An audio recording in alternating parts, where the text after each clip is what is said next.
Everyone welcome welcome back to my channel. तो अगर 2026 में आपका भी टारगेट है किसी सरकारी कॉलेज से बीएससी नर्सिंग करने का, तो ये वीडियो डेफिनेटली आपके लिए बहुत हेल्पफुल होने वाली है, क्योंकि आज के इस लेक्चर में हम नर्सिंग एप्टीट्यूड को कम्प्लीटली पूरा कवर करने वाले हैं। ट्रस्ट मी, अगर आपने वीडियो अच्छे से देख ली, सारे नोट्स बना लिए, क्वेश्चंस को सॉल्व कर लिया, तो मुझे नहीं लगता कि आपको इसके बाद में कोई भी और टॉपिक या कुछ और पढ़ने की ज़रूरत पड़ेगी नर्सिंग एप्टीट्यूड में, क्योंकि इस लेक्चर में हम पूरा ख़त्म कर लेंगे ए टू जेड, हर एक चीज़, हर एक इंपॉर्टेंट पॉइंट जहाँ से क्वेश्चंस बनते हैं उन सबको कवर करने वाले हैं। तो प्लीज़ वीडियो को एंड तक देखना, कहीं भी स्किप मत करना। और हाँ, अगर चैनल पे नए हो और आपने अब तक सब्सक्राइब नहीं करा है तो जाओ जा करके सब्सक्राइब कर लो, बेल आइकन को भी प्रेस कर लो, ताकि आपसे कोई भी अपडेट मिस ना हो जाए। और ये वीडियो उन सारे ही स्टूडेंट्स के लिए है जिनके पेपर में नर्सिंग एप्टीट्यूड आने वाली है, फिर भले वो स्टूडेंट्स आपके यूपी सीनेट के हों, उत्तराखंड बीएससी नर्सिंग हो, पीपी मेट हो, जेन पास हो, किसी भी स्टेट के हो। अगर आपके पेपर में नर्सिंग एप्टीट्यूड आने वाली है तो ये वीडियो आपके लिए है। इस वीडियो को आपने कम्प्लीटली अच्छे से देखना है, नोट्स बनाने और प्रैक्टिस करना है। तो आइए दोस्तों, स्टार्ट करते हैं वीडियो। अपना कॉपी पेन ले लो, मेरे साथ में अपने आंसर्स को मार्क करते चलो, ताकि आपको पता लग पाए कि आपका फाइनल स्कोर कितना बना। और जहाँ जो भी कोई इंपॉर्टेंट पॉइंट लगता है आपको, उनको फटाफट से नोट भी करते रहना, ठीक है। तो हमारा फर्स्ट क्वेश्चन है, who is known as the first nursing theorist. देखो, क्वेश्चन स्टार्ट करने से पहले मैं एक चीज़ बता दूं, कुछ स्टूडेंट ऐसे हो सकते हैं जिनको पता ना हो कि नर्सिंग एप्टीट्यूड क्या होता है। तो देखो, नर्सिंग एप्टीट्यूड में आपको बेसिक सी नॉलेज का आपकी टेस्ट करा जाता है कि आप नर्सिंग में एडमिशन लेने वाले हो, फ्यूचर नर्सिंग ऑफिसर बनने वाले हो, तो आपको नर्सिंग के बारे में थोड़ा बहुत आइडिया है, बेसिक केयर के बारे में, बेसिक हेल्थ केयर के बारे में आपको पता है या नहीं है, ठीक है। बस वही जानने की कोशिश करते हैं, कुछ बहुत ज़्यादा टफ सब्जेक्ट नहीं होता है। थोड़ी सी भी अगर आप ध्यान से यहाँ पढ़ लोगे तो आप अच्छे खासे मार्क्स यहाँ पे बना सकते हो, ठीक है। आपका फर्स्ट क्वेश्चन है, who is known as the first nursing theorist, ठीक है। प्रथम नर्सिंग सिद्धांतकार किसे कहा जाता है। आपके ऑप्शंस हैं Virginia Henderson, Florence Nightingale, Dorothea Orem, Hildegard Peplau. बताओ, पहले नर्सिंग की सिद्धांतकार कौन थी। फटाफट से अपना आंसर दो और देखो कि आपका आंसर सही है या फिर नहीं, ठीक है। और ये बहुत इजी सा क्वेश्चन है, मुझे नहीं लगता कि आपकी यहाँ पे गलती होनी चाहिए। तो करेक्ट आंसर क्या होगा आपका, ऑप्शन नंबर बी, ठीक है, फ्लोरेंस नाइटिंगेल। देखो बच्चों, फ्लोरेंस नाइटिंगेल आपकी जो थी, फाउंडर थी नर्सिंग की, ठीक है। आपसे पूछ लिया जाता है, अगर क्वेश्चन ये आ जाता है कभी कभी कि फाउंडर कौन थी नर्सिंग की, तो आप बोलोगे फ्लोरेंस नाइटिंगेल थी, ठीक है। अगर आपसे पूछ लेता है मदर कौन थी नर्सिंग की, तब भी आप फ्लोरेंस नाइटिंगेल को बोलोगे। अगर आपसे पूछ लेता है कि पहली नर्सिंग थ्योरिस्ट कौन थी, जिसने पहली नर्सिंग के सिद्धांत दिए थे, तो भी फ्लोरेंस नाइटिंगेल ही थी, ठीक है। उन्होंने फोकस करा था आपके हाइजीन पे, सैनिटेशन पे, इन्वायरमेंट पे, और इसके बेसिस पे ही आपको मॉडर्न नर्सिंग थ्योरी मिली थी, यानी कि पहली नर्सिंग थ्योरी मिली थी, ठीक है। एक क्वेश्चन और भी बन जाता है यहाँ पे कि नर्सिस डे कब सेलिब्रेट करते हैं। नर्सिस डे 12 मई को सेलिब्रेट करते हैं। क्यों करते हैं इसी दिन, क्योंकि इस दिन फ्लोरेंस नाइटिंगेल का बर्थडे था, ठीक है, मतलब बर्थडे होता है, तो इस वजह से इसको नर्सिस डे के रूप में सेलिब्रेट किया जाता है, इंटरनेशनल नर्सिस डे मनाया जाता है। तो सोचो यहाँ पे एक क्वेश्चन से कितने सारे क्वेश्चंस मैंने आपके कवर करा दिए। तो जो भी मैं एक्स्ट्रा पॉइंट बता रही हूँ उन सबको लिखते जाओ, ठीक है। बहुत काम के पॉइंट्स हैं, ट्रस्ट में, बहुत अच्छी क्लास ही होने वाली है और बहुत सारे क्वेश्चन एज इट इज़ आपको मिलने वाले हैं, ठीक है। नेक्स्ट क्वेश्चन है हमारा, who is considered the first professional psychiatric nurse, ठीक है। यहाँ बात हो रही है पहली प्रोफेशनल साइकेट्रिक नर्स की, ठीक है। सिर्फ नर्स की बात नहीं हो रही, साइकेट्रिक नर्स की बात हो रही है, ठीक है, जो साइकेट्री डिपार्टमेंट में आपकी वर्किंग होगी। तो पहली कौन थी ये पूछा गया है। आपके ऑप्शन है Linda Richard, Florence Nightingale, Hildegard Peplau, Clara Barton. अब मुझे पता है यहाँ पे कुछ स्टूडेंट यहाँ पे गलती करेंगे, वो तुक्का लगाएंगे, वो तुक्का उनका गलत हो जाएगा। तो बताओ करेक्ट आंसर क्या होगा, ऑप्शन नंबर, एनी गेसेस, ए, ठीक है, लिंडा रिचार्ड। मुझे पता है कुछ लोगों ने फ्लोरेंस नाइटिंगेल को लगाया होगा। तो बेटा यहाँ पहली साइकेट्रिक नर्स की बात हो रही है, नर्स की बात नहीं हो रही, सिर्फ साइकेट्रिक वर्ड भी लग गया है। तो साइकेट्रिक नर्स आपकी लिंडा रिचार्ड थी, ठीक है। इस बात को यहाँ पे ध्यान रखना, जिसने भी गलती करी है वो सब लिख लो कि आपकी first psychiatric nurse Linda Richard थी। नेक्स्ट क्वेश्चन है हमारा, which was the first professional nursing school in the world. मतलब पूरे वर्ल्ड में जो पहला प्रोफेशनल नर्सिंग स्कूल बना था वो कहाँ बना था, ठीक है, ये पूछा गया। आपके ऑप्शन है Red Cross nursing school, Nightingale training school, Yale school of nursing और एम्स कॉलेज ऑफ नर्सिंग। बताओ कहाँ बना था, वर्ल्ड की बात हो रही है, बोलो क्या होगा correct answer, option number, any guesses, option number B, Nightingale training school. ठीक है बच्चों, पहला प्रोफेशनल नर्सिंग स्कूल जो था वो आपका बना था नाइटिंगेल ट्रेनिंग स्कूल। कहाँ पे था? सेंट थॉमस हॉस्पिटल लंदन में था। ठीक है, स्टैब्लिश तो बच्चों आपको ये 1860 में ही हो गया था, बट कुछ टाइम के बाद में इसका नाम चेंज कर दिया गया और इसका नाम चेंज करके आपका रखा गया Florence Nightingale faculty of nursing and midwifery. ठीक है, इस नाम को भी यहाँ पे लिख लो, Florence Nightingale faculty of nursing and midwifery, ये इसका नाम चेंज करा गया था। ठीक है, तो ये आपका पहला नर्सिंग स्कूल था। Next question, which book was written by Florence Nightingale, यानी कि फ्लोरेंस नाइटिंगेल ने कौन सी बुक लिखी थी? आपके ऑप्शन है notes on nursing, principles of nursing, mental health nursing और textbook of medical surgical nursing. बताओ कौन सी बुक लिखी थी फ्लोरेंस नाइटिंगेल ने? बोलो करेक्ट आंसर क्या होगा? Option number, any guesses? Option number A, notes on nursing. ठीक है, नोट्स ऑन नर्सिंग क्या थी, किसने लिखी थी? फ्लोरेंस नाइटिंगेल ने लिखी थी 1859 में। ठीक है, इसमें बेसिक प्रिंसिपल जो थे नर्सिंग केयर के उसको एक्सप्लेन करा गया था। तो सोचिए कितने अच्छे अच्छे क्वेश्चंस हैं। बताओ ये क्वेश्चंस आपने देखे थे पहले? क्योंकि देखो बच्चों, बेसिक नर्सिंग एप्टीट्यूड जो है ना वो यही है। ठीक है, यही चीज़ें आपसे पूछी जाती हैं। तो ये हमारा यहाँ पे करेक्ट आंसर बनता है option number A, notes on nursing. ठीक है, नेक्स्ट क्वेश्चन है, what is the theme of international nurses day 2026 2026 का जो अभी रिसेंटली नर्सेज डे निकला है उसकी थीम क्या थी, ये पूछा गया है। आपके ऑप्शन है nurses together for piece, caring nurses build nation, एक है आपका ऑप्शन अवर नर्सेज अवर future, empowered nurses save life, और एक है हेल्दी नर्सेज हेल्दी वर्ल्ड। बताओ क्या था यहाँ पे? ये क्वेश्चन आता है। ठीक है, पेपर होने वाले हैं, बहुत जल्दी होने वाले हैं। सारी स्टेट्स के यूपीसी नेट का भी 6 को पेपर है, उत्तराखंड का 13 को है, पीपी मेट के भी एडमिट कार्ड्स आ चुके हैं। तो ये क्वेश्चन आना बहुत ज़्यादा पॉसिबिलिटी है और इसमें गलती भी नहीं करनी है। ठीक है, एक मार्क्स बहुत इंपॉर्टेंट है। तो करेक्ट आंसर क्या होगा? Option number C. ठीक है, our nurses our future, empowered nurses save life. बच्चों इसको अच्छे से लिख लो, याद कर लो, 2026 की थीम यही थी। ठीक है, ये हमारी नर्सेज डे की थीम थी 2026 की। कौन देता है? इंटरनेशनल काउंसिल ऑफ नर्सेज जो है ना, वो थीम जो है ना डिसाइड करते हैं। ठीक है, तो ये आपकी यहाँ पे थीम थी। नेक्स्ट क्वेश्चन है, what is considered the fifth vital sign in emergency condition. देखो एक चीज़ और है, अगर आपको मेरा पढ़ाया हुआ समझ आ रहा है, मेरे पढ़ाए हुए चीज़ें आपके कंसेप्ट को क्लियर कर रही हैं, आप चाहते हो कि मैं इसी तरीके से आपकी प्रिपरेशन पूरी कराऊं, और तो प्लीज़ इस वीडियो को ज़्यादा से ज़्यादा लाइक करना और शेयर भी करना। ठीक है, और अपने प्यारे प्यारे कमेंट्स भी कर सकते हो आप लोग, मुझे बहुत खुशी होगी, बहुत अच्छा लगेगा आपके कमेंट्स को देख के। ठीक है, तो आपसे पूछा गया है कि फिफ्थ वाइटल साइन क्या होगा इमरजेंसी कंडीशन में। आपके ऑप्शन है रेस्पिरेशन, पेन, ऑक्सीजन सैचुरेशन और पल्स। बताओ क्या होगा? पहले मुझे बताओ, आप लोग आंसर दो, उसके बाद में मैं आपको पूरा एक्सप्लेन करूँगी कि वाइटल साइन क्या होता है। तो करेक्ट आंसर क्या होगा आपका?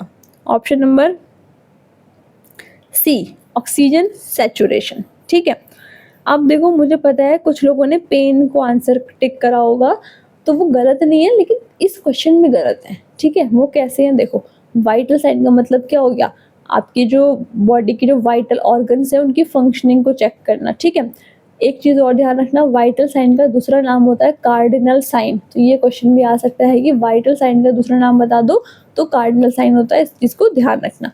आपके 5 वाइटल साइन होते हैं, आपका टेम्परेचर, पल्स, रेस्पिरेशन, बीपी और पेन। ठीक है, पेन आपका रिसेंटली ऐड हुआ है, इससे पहले 4 थे। तो कोई आपसे पूछे कि फिफ्थ वाइटल साइन कौन सा है, तो आप बोलोगे पेन है। लेकिन अगर कोई आपसे पूछ ले कि fifth vital sign emergency condition में कौन सा है, ठीक है बच्चों, यहाँ पे वर्ड लगा है इमरजेंसी कंडीशन, तो आपका आंसर चेंज हो जाएगा। फिर आपका आंसर आ जाएगा यहाँ पे ऑक्सीजन सैचुरेशन, पिपुलरी रिस्पॉन्स और ब्लड ग्लूकोज लेवल। ठीक है, अगर कोई इमरजेंसी में केस आया है तो उस टाइम आप पेन को प्रायोरिटी नहीं दोगे। ठीक है, वाइटल साइन में उस टाइम पेन को आप फिफ्थ वाइटल साइन कंसीडर नहीं करोगे। उस टाइम आप ऑक्सीजन सैचुरेशन को, उसका SpO2 चेक करोगे, उसका पिपुलरी रिस्पॉन्स चेक करोगे, उसका ब्लड ग्लूकोज लेवल चेक करोगे, तब आपके इमरजेंसी में फिफ्थ वाइटल साइन ये तीनों बन जाते हैं। ठीक है, नॉर्मली पेन होगा, इमरजेंसी कंडीशन में ये हो जाएंगे। आया यहाँ पे समझ में? क्लियर हुआ ये चीज़? इस चीज़ को ध्यान रखना, बहुत ज़्यादा बारीकी से मैंने क्वेश्चंस को फ्रेम करा है आपके लिए। ट्रस्ट में बहुत मेहनत लगी है इन क्वेश्चंस को फ्रेम करने में, ठीक है। नेक्स्ट क्वेश्चन हमारा आता है, what does the term euthermia means, ठीक है। यूथर्मिया का मतलब क्या होता है ये बताओ। आपके ऑप्शन है high body temperature, low body temperature, normal body temperature और एब्सेंस ऑफ टेम्परेचर। बताओ क्या होगा, आप लोग बताओ इसको, मुझे करेक्ट आंसर क्या होगा।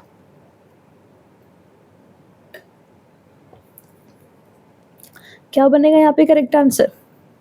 ऑप्शन नंबर बोलो सी, नॉर्मल बॉडी टेम्परेचर। कैसे होगा वो देखो बच्चों, आपका जो टेम्परेचर होता है, ठीक है, ये आपके वाइटल साइन है, ठीक है। अब एक चीज़ ध्यान रखना, थर्मिया, THERMIA, थर्मिया जहाँ भी आ जाए समझ जाना बात वहाँ पे टेम्परेचर की हो रही है, ठीक है। तो देखो यू जो होता है ना, यू इसका मतलब होता है नॉर्मल, ठीक है। यू का मतलब नॉर्मल होगा। अगर यहाँ पे हाइपरथर्मिया लिखा होता, मतलब हाइपर का मतलब ज़्यादा होता है, हाइपो का मतलब कम होता है, यूथर्मिया का मतलब होता है नॉर्मल बॉडी टेम्परेचर। तो कोई आपसे पूछ ले यूथर्मिया का मतलब क्या, आप बोलोगे नॉर्मल बॉडी टेम्परेचर है। कितना होता है नॉर्मल बॉडी टेम्परेचर अडल्ट का कितना होगा आपका 37 डिग्री सेल्सियस और 98.6 डिग्री फ़ारेनहाइट, ठीक है। तो ये क्वेश्चंस भी आपके यहाँ पे कवर हो जाते हैं, ठीक है। टेम्परेचर का मतलब होता है कि आपकी बॉडी की डिग्री ऑफ हॉटनेस, कोल्डनेस, इसको हम टेम्परेचर बोलते हैं। अच्छा, मुझे जो भी स्टूडेंट्स ये वीडियो देख रहे हैं, मुझे कमेंट सेक्शन में बताना, आप लोग के आंसर्स को मैं वेट करूँगी कि आपका जो बॉडी टेम्परेचर कंट्रोलिंग सेंटर है ना, वो कहाँ पे है। मतलब बॉडी में ऐसा कौन सा ऑर्गन है जो आपके टेम्परेचर को कंट्रोल करता है, ठीक है, मेंटेन करता है। मुझे बताओ, एनाटॉमी में पढ़ा होगा आपने, कौन करता है, ठीक है। तो मुझे कमेंट सेक्शन में बताना, मुझे ये आंसर मिलेगा तो मैं समझ जाऊंगी कि आपके कंसेप्ट क्लियर हैं और आपने बहुत अच्छे से अपनी बायोलॉजी को कवर कर लिया है, ठीक है। नेक्स्ट क्वेश्चन हमारा आता है, what should be the position of the patient while taking pulse, ठीक है। पल्स ले रहे हो, पेशेंट की पोजीशन क्या होनी चाहिए ये पूछा गया है। आपके ऑप्शन है स्टैंडिंग, सुपाइन पोजीशन, रनिंग और बेंडिंग फॉरवर्ड। बताओ क्या होगा। एक चीज़ और है, मुझे बहुत सारे कमेंट्स आए थे कि जो नर्सिंग एप्टीट्यूड की महा मैराथन है उसको एक वीडियो में कन्वर्ट कर दो, ठीक है। तो एक वीडियो बनाने की यहाँ पे कोशिश करी है मैंने, तो प्लीज़ वीडियो थोड़ी सी लंबी हो जाएगी। यूजुअली जो मेरी वीडियोस की लेंथ होती है उससे ज़्यादा होगी, तो प्लीज़ वीडियो को पूरा देख लेना, ठीक है। भले ही बीच में थोड़ा रेस्ट लेके देख लेना, लेकिन पूरा देख लेना। तो यहाँ पे करेक्ट आंसर क्या होगा आपका? Option number B, supine position, ठीक है। आपका देखो बच्चों, कभी भी पोजीशन आप पल्स चेक करते हो तो आपने जो पोजीशन देनी होती है वो बहुत ही रिलैक्स पोजीशन देनी होती है पेशेंट को, ठीक है। तो उनमें से आपकी एक आती है सुपाइन पोजीशन, मतलब आपने क्या करा, ऐसे सर को ऐसे आपका पिलो से टच हो रहा है, आपकी बैक जो है आपकी बेड से टच हो रही है और आपने पेशेंट को वो पोजीशन है, मतलब जो आप नॉर्मली घर में लेटते हो ना, सुपाइन पोजीशन वही वाली होती है, ठीक है। Next question, what is stroke volume, stroke volume क्या होता है। आपके ऑप्शन है amount of blood pumped by the heart in 1 minute, मतलब कितना ब्लड आपके हार्ट ने पंप करा 1 मिनट में, कितना ब्लड पंप हुआ एक वेंट्रिकल से 1 बीट में, टोटल ब्लड वॉल्यूम कितना है बॉडी में, या फिर ब्लड प्रेशर क्या होगा सिस्टोल के टाइम पे। बताओ क्या होगा स्ट्रोक वॉल्यूम। ये भी आपने बायोलॉजी में पढ़ा होगा, कार्डियो वाली यूनिट में पढ़ा होगा, ह्यूमन फिजियोलॉजी में। क्या होता है स्ट्रोक वॉल्यूम, बोलो करेक्ट आंसर क्या होगा। ऑप्शन नंबर बी, ठीक है। आपका यहाँ पे amount of blood pumped by 1 ventricle in 1 beat, मतलब एक बीट में एक वेंट्रिकल से कितना ब्लड पंप हो रहा है उसको बोलते हैं स्ट्रोक वॉल्यूम, ठीक है। नेक्स्ट क्वेश्चन है आपका, what is the normal duration of 1 cardiac cycle, यानी कि एक कार्डिक साइकिल की नॉर्मल ड्यूरेशन कितनी होगी, ये पूछा गया है आपसे। बताओ कितनी होनी चाहिए, एक कार्डिक साइकिल की नॉर्मल ड्यूरेशन की बात हो रही है। आपके ऑप्शन है 0.2 सेकेंड, 0.5 सेकेंड, एक आपका ऑप्शन है 0.8 सेकेंड और एक आपका 1.5 सेकेंड। बताओ कितनी होगी, ठीक है। एक नॉर्मल ड्यूरेशन पूछी गई है एक कार्डिक साइकिल की, बोलो कितनी होनी चाहिए, जल्दी जल्दी बताओ, फटाफट से आंसर दो। ऑप्शन नंबर, एनी गेसेस, क्या होगा? ऑप्शन नंबर सी, ठीक है, 0.8 सेकेंड। नॉर्मल हार्ट रेट कितनी होती है आपकी? हम मान के चलते हैं 60 से 100 बीट पर मिनट जो आपकी वो नॉर्मल हार्ट रेट होती है, ठीक है। एक एवरेज निकालें तो 75 बीट पर मिनट आपका निकल के आ रहा है। तो एक कार्डिक साइकिल जो आपका लास्ट करेगा वो 0.8 सेकेंड पे करेगा, ठीक है। इस चीज़ को यहाँ पे ध्यान रखना। और मुझे बताओ कि स्ट्रोक वॉल्यूम कितना होता है, ये भी फटाफट से बताओ कितना होगा स्ट्रोक वॉल्यूम। देखो हर चीज़ को पढ़ना है, कहीं भी कोई चीज़ स्किप नहीं करनी है, ठीक है। कुछ भी स्किप नहीं करना है हमने, बिल्कुल हर चीज़ को अच्छे से पढ़ना है। तो स्ट्रोक वॉल्यूम कितना होगा आपका? 70 ml, ठीक है। लिख लेना इसको भी कि 70 ml आपका स्ट्रोक वॉल्यूम होता है, नॉर्मल वैल्यू की बात कर रही हूँ। नेक्स्ट क्वेश्चन है, which pulse is assist in infants and neonates during CPR, ठीक है। CPR के टाइम पे इन्फेंट्स और न्यूनेट में आप कौन सी पल्स को असिस्ट करोगे? आपके ऑप्शन है radial pulse, femoral pulse, carotid pulse और ब्रेकियल पल्स। बताओ कौन सी करोगे, क्या होगा करेक्ट आंसर? बोलो जल्दी से, करेक्ट आंसर क्या होगा? Option number D, brachial pulse. देखो बच्चों, अगर आप किसी अडल्ट को कार्डियक अरेस्ट आ गया है तो आप कैरोटिड पल्स को चेक करते हो, जो आपकी गले यहाँ पे नेक के पास में होती है कैरोटिड पल्स, उसको चेक करते हो। लेकिन अगर इन्फेंट का मतलब होता है ऐसा बच्चा जो अभी 1 साल का नहीं हुआ है। न्यूनेट का मतलब हो गया जो अभी आपका 28 डेज के अराउंड का बच्चा है, उसमें आप ब्रेकियल पल्स को चेक करते हो, ठीक है। ये आपका ईजी होती है लोकेट करने के लिए भी। Next question, apical pulse is assist with the help of which instrument, ठीक है। एपिकल पल्स को किस इंस्ट्रूमेंट की हेल्प से असिस्ट करोगे? नॉर्मली क्या होता है, हम पल्स को फिंगर से फील करके काउंट करके फिर लिख देते हैं, लेकिन अगर आपको एपिकल पल्स को चेक करना पड़ जाए तो आप उसको कैसे करके करोगे, ये पूछा गया। आपके ऑप्शन है थर्मोमीटर, स्फिग्नोमैनोमीटर, स्टेथोस्कोप और ECG मशीन। बताओ मुझे कैसे करोगे, बोलो जल्दी से, क्या होगा यहाँ पे correct answer? Option number C, stethoscope, ठीक है। हमेशा ध्यान रखना एपिकल पल्स को बिना स्टेथोस्कोप के आप चेक कर ही नहीं सकते हो। कहाँ पे करते हैं? एपेक्स ऑफ हार्ट पे आप चेक करते हो, ठीक है। Next question, what is cyanosis? Cyanosis क्या होती है, ये पूछा गया है। आपके ऑप्शन है रेड डिस्कलरेशन ऑफ स्किन, यानी कि स्किन का लाल हो जाना, एक आपका ऑप्शन है येलो हो जाना, एक है आपका ब्लू हो जाना ऑक्सीजन की कमी की वजह से, एक है आपका पेल स्किन हो जाना, पीली पड़ जाना। बताओ क्या होगा करेक्ट आंसर? ऑप्शन नंबर, बोलो, ऑप्शन नंबर सी, ठीक है, bluish discoloration of due to lack of oxygen. मतलब आपका शरीर अगर नीला पड़ जाता है ऑक्सीजन की कमी की वजह से तो उसको बोलते हैं साइनोसिस, ठीक है। मेडिकल टर्म में साइनोसिस उसको बोला जाता है। क्यों होगा बच्चों? क्योंकि आपकी बॉडी में ऑक्सीजन की जितनी डिमांड है उतनी सप्लाई नहीं हो पा रही है, ठीक है। Next question, what is dyspnea? Dyspnea क्या होता है?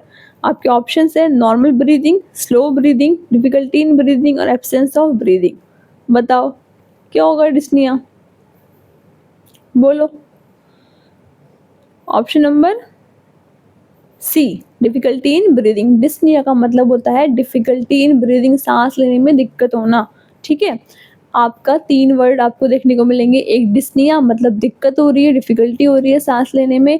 एक होगा आपका एपनिया, APNEA, एपनिया, इसका मतलब होगा एब्सेंस ऑफ ब्रीदिंग, ठीक है। ए लग गया मतलब एब्सेंस हो गई ब्रीदिंग की। एक होगा आपका यूपनिया, EUPNEA, यूपनिया, इसका मतलब होगा नॉर्मल ब्रीदिंग, ठीक है। तीनों को ध्यान रखना। नॉर्मल ब्रीदिंग कितनी होती है अडल्ट में, बताओ? 12 to 20 ब्रेथ पर मिनट, ठीक है। 12 से 20 ब्रेथ पर मिनट आपकी नॉर्मल ब्रीथिंग होती है। Next question, what is pulse pressure? Pulse pressure क्या होता है, ये पूछा गया। आपके ऑप्शन है डिफरेंस बिटवीन सिस्टोलिक और डायस्टोलिक बीपी, मतलब सिस्टोलिक बीपी डायस्टोलिक बीपी को माइनस कर दो तो निकल के आ जाएगा पल्स प्रेशर। एक है आपका ब्लड प्रेशर का एवरेज, एक है वीनस प्रेशर, एक है हार्ट बीट का प्रेशर। बताओ क्या होगा करेक्ट आंसर, बोलो करेक्ट आंसर क्या बनेगा? ऑप्शन नंबर ए, ठीक है। बच्चों डिफरेंस आपका सिस्टोलिक और डायस्टोलिक बीपी का कैसे करोगे? मान लो किसी का बीपी 120/80 आ रहा है, ठीक है। 120 में से 80 माइनस कर दो, जितना बचेगा वो आपका पल्स प्रेशर होगा, ठीक है। इस तरीके से आप निकाल सकते हो। Next question, Korotkoff sound first represent what. ठीक है, आप बीपी लेते हो, आपको दो तरह के कॉर्टिकॉफ साउंड सुनने को मिलते हैं, फर्स्ट और सेकंड। पहले वाला कॉर्टिकॉफ साउंड जो होता है वो किसको बताता है? डायस्टोलिक प्रेशर को, पल्स प्रेशर को, सिस्टोलिक प्रेशर को और मीन आर्टीरियल प्रेशर को। बताओ किसे बताएगा? क्या होगा करेक्ट आंसर? ऑप्शन नंबर बोलो। Option number C, systolic pressure को। ठीक है, फर्स्ट कॉर्टिकॉफ साउंड जो होता है आपका वो कब देखने को मिलता है आपका? ठीक है, बीपी मेजरमेंट के टाइम पे सिस्टोलिक ब्लड प्रेशर को वो बताता है। ठीक है, यानी कि आपकी सिस्टोलिक की रीडिंग है।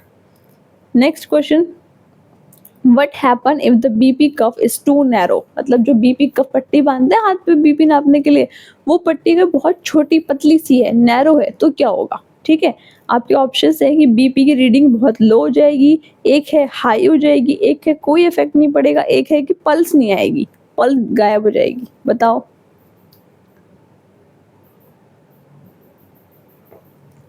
क्या होगा correct answer? Option number B. ठीक है, बीपी की रीडिंग हाई आएगी। ध्यान रखना, नैरो कफ होता है तो बीपी हाई आता है। ठीक है, इस चीज को ध्यान रखना, वाइड होगा तो लो आ जाएगा, यहाँ पे आपने ध्यान रखना है। अच्छा एक बात बताओ कि बीपी किससे मेजर करते हैं? स्फिग्नोमैनोमीटर से। ठीक है, जो आपकी डिवाइस होती है बीपी नापने की, उसका नाम होता है स्फिग्नोमैनोमीटर। आपके यहाँ पे नेक्स्ट क्वेश्चन है, what is the maximum range of sphygmomanometer. मतलब आपकी जो स्फिग्नोमैनोमीटर होता है उसमें एक आपको ना एक लंबी सी लाइन दिखती है, पारा ऊपर को जाता है ऐसे करके, मरकरी ऊपर जाती है, तो उसका मैक्सिमम पॉइंट क्या होता है ये पूछा गया है। आपके ऑप्शन है 100 mmHg, 200 mmHg, 300 और 500 mmHg। बताओ, mmHg का मतलब होता है मिलीमीटर ऑफ मरकरी। ठीक है, करेक्ट आंसर क्या होगा? Option number C. ठीक है, 300 mmHg, ये आपकी मैक्सिमम रीडिंग होती है स्फिग्नोमैनोमीटर की। Next question, what is orthopnoea. Orthopnoea क्या होता है? आपके ऑप्शंस हैं, डिफिकल्टी होगी सांस लेने में जब खड़े है पेशेंट, आपका खड़ा है तब डिफिकल्टी होगी, जब वो लेटा है रैपिड ब्रीदिंग होगी, और बहुत ही स्लो ब्रीदिंग होती है सोते टाइम। बोलो क्या होगा correct answer? Option number, any guesses? Option number B. ठीक है, difficulty breathing while lying flat. मतलब जब आपका पेशेंट लेटा है तो उसको उस टाइम पे अच्छे से सांस नहीं आ पाएगी। ऑर्थोपनिया का मतलब होता है कि शॉर्टनेस ऑफ ब्रेथ, मतलब ऐसे गहरी गहरी जल्दी जल्दी सांसें आएंगी। ठीक है, फटाफट सांस आएगी आपकी जब आपका पेशेंट लेटा होगा, और जब वो बैठ जाएगा तो ये इम्प्रूव हो जाएगी। ठीक है, इसका ध्यान रखना। Next question, what is the angle use for IM injection. आपके इंजेक्शंस लगते हैं। ठीक है, 4 तरह के बेसिकली इंजेक्शंस होते हैं, IM, IV, सबकुटेनियस और इंट्राडर्मल। ठीक है, ये पूछा गया है कि IM इंजेक्शन जब लगाते हो तो उसका एंगल कितना होता है। आपके ऑप्शन है 15, 25, 45 और 90 डिग्री। बोलो कितना होगा?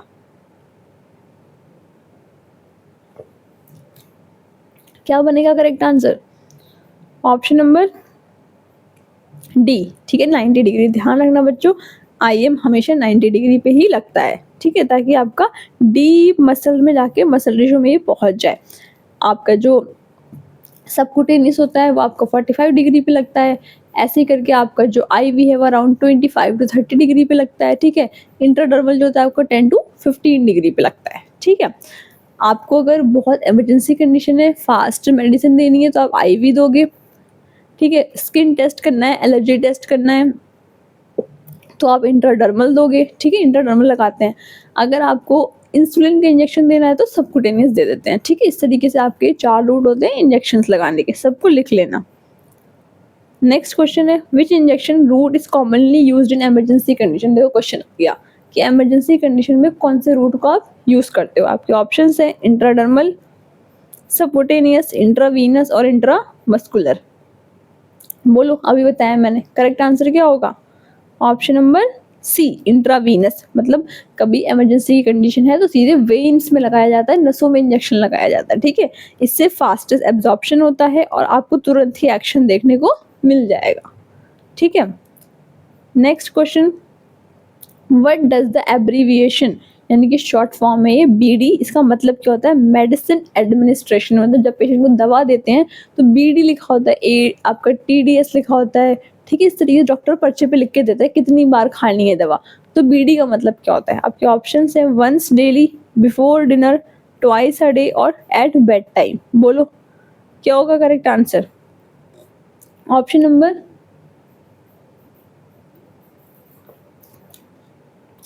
Any guesses? Option number C, twice a day, ठीक है। BD का मतलब होता है ट्वाइस अ डे, TDS का मतलब होता है थ्राइस अ डे, ठीक है। इस चीज को ध्यान रखना। Next question, nitroglycerin is commonly given by which route and why, ठीक है। नाइट्रोग्लिसरीन की एक टैबलेट होती है, उसको किस रूट से देते हैं और क्यों देते हैं, ये पूछा गया। आपके ऑप्शन है ओरल देंगे ताकि स्लो एक्शन हो, धीरे धीरे काम करे, IM देंगे ताकि लंबे टाइम तक काम करे, सबलिंगुअल देंगे ताकि जल्दी से एब्जॉर्प्शन हो जाए, इंट्राडर्मल रूट से देंगे लोकल इफेक्ट के लिए। बताओ क्या होगा करेक्ट आंसर? ऑप्शन नंबर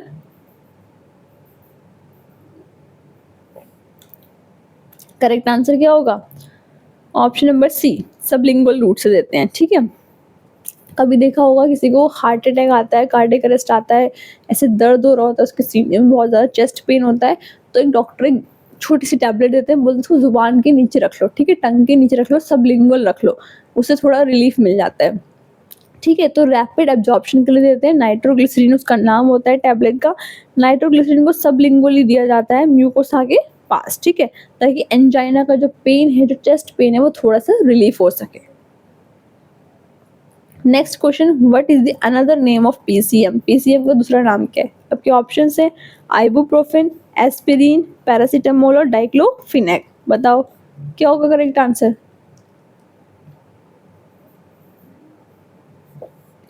बोलो करेक्ट आंसर क्या होगा? ऑप्शन नंबर सी, पैरासीटामोल, ठीक है। PCM का मतलब होता है पैरासीटामोल। आपका ये एंटी पायरेटिक है। पायरेटिक मतलब होता है आपका फीवर, पायरेक्सिया मतलब फीवर होता है, ठीक है। एंटी लगिया मतलब उसके अगेंस्ट में काम करेगा, फीवर को ठीक करेगा। एंटी पायरेटिक है और एनाल्जेसिक मेडिसिन आपकी है। Next question, what does CPR stand for? CPR की फुल फॉर्म पूछी गई है। आपके ऑप्शन है cardio pulmonary recovery, cardio pulmonary resuscitation, cardiac pulse restoration, circulatory pulmonary response. बताओ CPR की फुल फॉर्म क्या होगी? करेक्ट आंसर क्या होगा?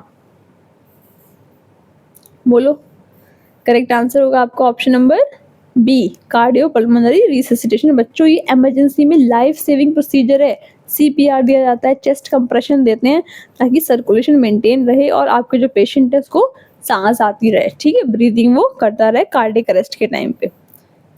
Next question, how long should be pulse checked in cardiac arrest patient? ठीक है, एक पेशेंट है आपके सामने, उसको कार्डिक अरेस्ट आ चुका है, कितनी देर तक आप उसकी पल्स को चेक करोगे, ये पूछा गया है। आपके ऑप्शन है 5 सेकेंड, 10 सेकेंड, 20 सेकेंड और 30 सेकेंड। बताओ कितनी देर चेक करोगे? कार्डिक अरेस्ट आया है, बचाना भी है आपने उसको, चेस्ट कंप्रेशन भी देनी है, तो करेक्ट आंसर क्या होगा? Option number B, 10 second. ठीक है, 10 सेकेंड से ज़्यादा चेक नहीं करनी है।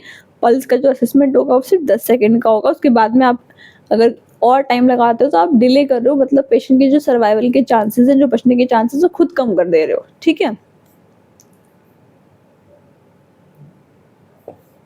नेक्स्ट क्वेश्चन है हमारा, if two rescuer are present, मतलब 2 लोग प्रेजेंट है CPR के टाइम पे, तो आप कितनी देर में अपनी पोजीशंस को चेंज करोगे? मतलब 2 लोग CPR दे रहे हैं, एक चेस्ट कंप्रेशन दे रहा है, एक आपका रेस्क्यू ब्रेथ दे रहा है, ठीक है, माउथ ब्रेथ दे रहा है, कितनी देर के बाद उनको पोजीशन अपनी चेंज कर लेनी चाहिए? मतलब बोलेंगे कि हाँ तू कंप्रेशन दे ले, मैं ब्रेथ दे लेता हूँ, इस तरीके से। आपके ऑप्शन हैं 30 सेकेंड, 1 मिनट, 2 मिनट और 5 मिनट। बोलो कितनी देर में करेंगे चेंज? क्या होगा करेक्ट आंसर? जल्दी बताओ।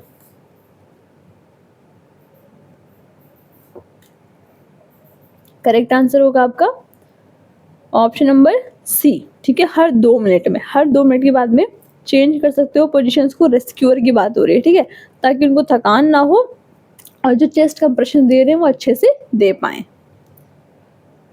Next question, what is the compression to ventilation ratio in newborn CPR? ठीक है, हमें पता है अडल्ट में एक रेस्क्यूअर हो, 2 हो, हम 30:2 ही देंगे। हमको पता है अगर आपके चिल्ड्रन हैं, एक रेस्क्यूअर है तो 30:2 देंगे, 2 है तो 15:2, इस तरीके से आपका डिवाइड हो जाएगा। लेकिन अगर न्यू बॉर्न है, मतलब अभी वो जल्दी में इसका बर्थ हुआ है, तो उसको कार्डियक अरेस्ट आ गया, उसको सीपीआर देना है, तो कितनी कंप्रेशन और कितनी आप रेस्क्यू ब्रेथ दोगे? बताओ, आपके ऑप्शंस है 15:2, 30:2, 3:1 और 5:1। बताओ क्या हो सकता है करेक्ट आंसर? ऑप्शन नंबर बोलो सी। ठीक है, 3:1 यानी कि 3 कंप्रेशन और 1 वेंटिलेशन आपका रेकमेंडेड है, न्यू बॉर्न की बात हो रही है। ठीक है, next question, what is the full form of ACLS? ACLS की फुल फॉर्म क्या होगी? आपके ऑप्शन है advance cardiac life support, auto cardiac life system, sorry acute cardiac life system, advance circulatory life saving और असिस्टेड कार्डियक लाइफ सर्विस। बोलो, ये भी आपका CPR से रिलेटेड क्वेश्चन है। करेक्ट आंसर क्या होगा? ऑप्शन नंबर ए, एडवांस कार्डियक लाइफ सपोर्ट। ठीक है, ACLS जो होता है आपका वो एडवांस इमरजेंसी इंटरवेंशन है। कार्डियक इमरजेंसी यानी कि दिल की जो प्रॉब्लम हुई, हार्ट अटैक आ चुका है, उस टाइम पे हम इसको करते हैं। ठीक है, बचाने के लिए पेशेंट को। Next question, what is the correct location for chest compression during adult resuscitation? मतलब किसी अडल्ट को आपके कार्डियक अरेस्ट आ गया था, अब आपने चेस्ट कंप्रेशन देनी है तो किस जगह पे दोगे? ठीक है, पूरे चेस्ट में भी आप कहाँ पे दोगे, उस लोकेशन की बात हो रही है। आपके ऑप्शन है लेफ्ट साइड पे दोगे, चेस्ट के अपर स्टर्नम पे दोगे, लोअर हाफ स्टर्नम पे दोगे, या रिब्स के ऊपर दोगे? बोलो कहाँ दोगे? करेक्ट आंसर क्या होगा? Option number C, lower half of sternum. ठीक है, चेस्ट कंप्रेशन जो दी जाती है अडल्ट में, वो आपकी लोअर हाफ स्टर्नम पे दी जाती है ताकि इफेक्टिव सर्कुलेशन हो सके। बच्चों ध्यान रखना, कभी भी CPR रिब्स के ऊपर मत देना। रिब्स अगर फ्रैक्चर हो गई तो आपका जो पेशेंट है ना, उसको हीमोथोरेक्स हो जाएगा। ठीक है, तो ये चीज़, इस चीज़ का यहाँ पे ध्यान रखना। थोरेक्स में आपके ब्लड भर जाएगा जाके और आप उसको प्रॉब्लम क्रिएट कर दोगे। Next question, A patient has sudden cardiac arrest. What is the first line management? ठीक है, अचानक से कार्डियक अरेस्ट आ गया, अब आप क्या करोगे? बोलो, ये पूछा गया आपसे। आपके ऑप्शन है कि ओरल मेडिसिन दे दोगे उसको, एक है आपका CPR दोगे फटाफट से, एक है कि उसका ब्लड शुगर लेवल चेक करोगे। ठीक है, एक आपका ऑप्शन है कि ऑक्सीजन दोगे। बताओ क्या करोगे?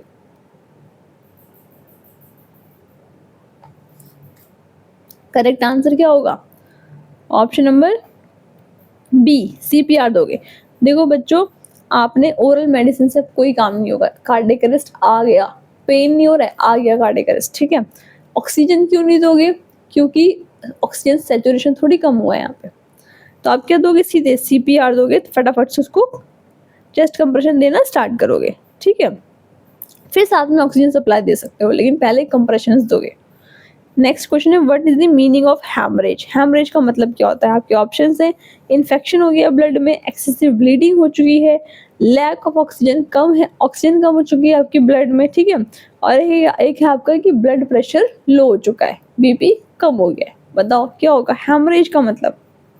हैमरेज का पूछा जा रहा है, जल्दी से बताओ।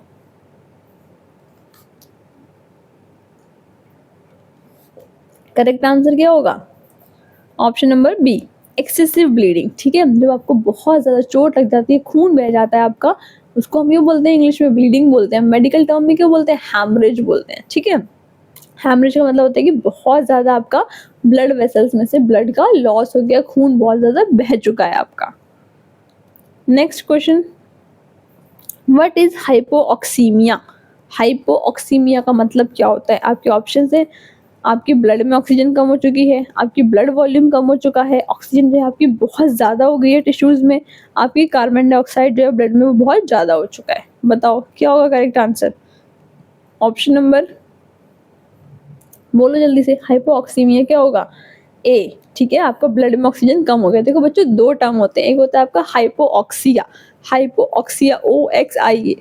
ऑक्सिया का मतलब होता है कि आपके टिश्यूज में ऑक्सीजन कम हो चुकी है। ठीक है, हाइपोऑक्सीमिया है, MIA, मिया लग गया तो मतलब ब्लड में आपकी ऑक्सीजन कम हो चुकी है। डिफरेंस दोनों का ध्यान रखना, कंफ्यूज मत होना। ठीक है, हाइपोऑक्सीमिया का मतलब होता है कि आपके ऑक्सीजन लेवल जो है वो आपके आर्टीरियल ब्लड में कम हो चुका है, आपकी आर्टरीज में जो ब्लड है इसमें ऑक्सीजन कम हो चुकी है। Next question, what is hypovolaemia? Hypo का मतलब हमेशा कम होता है, ठीक है, हाइपो का मतलब कम है। वॉलीमिया का मतलब बताओ। आपके ऑप्शन है, बीपी बढ़ चुका है, ब्लड वॉल्यूम कम हो चुका है, ऑक्सीजन का लेवल बढ़ चुका है, या फिर इन्फेक्शन हो गया ब्लड में। बोलो क्या होगा, फटाफट से बताओ। नर्सिंग करनी है ना सरकारी कॉलेज से अच्छे से, तो बोलो। ये सरकारी कॉलेज वाले क्वेश्चन, सरकारी क्वेश्चन हैं ये सारे, ठीक है। क्या होगा करेक्ट आंसर, जल्दी जल्दी बताओ। हाइपोवॉलीमिया का मतलब क्या होता है, लो ब्लड वॉल्यूम, ठीक है। हाइपोवॉलीमिया का मतलब होता है कि आपका जो ब्लड वॉल्यूम है वो कम है, ठीक है। कैसे कम हो गया, खून बह चुका है, ब्लड लॉस हो गया, बॉडी फ्लूइड्स कम है, तो आपका हाइपोवॉलीमिया हो जाएगा, ठीक है। हाइपर का मतलब होगा ज्यादा हो गया blood volume. Next question, a person inhale 21% oxygen, ठीक है। नॉर्मली क्या होता है, एज अ ह्यूमन बीइंग हम लोग 21% ऑक्सीजन को इनहेल करते हैं। कितना ऑक्सीजन एक्सहेल करेंगे नॉर्मली, या आपने अपनी बायो में पढ़ा होगा, बोलो। आपके ऑप्शन है 5%, 10%, 16% और 21%।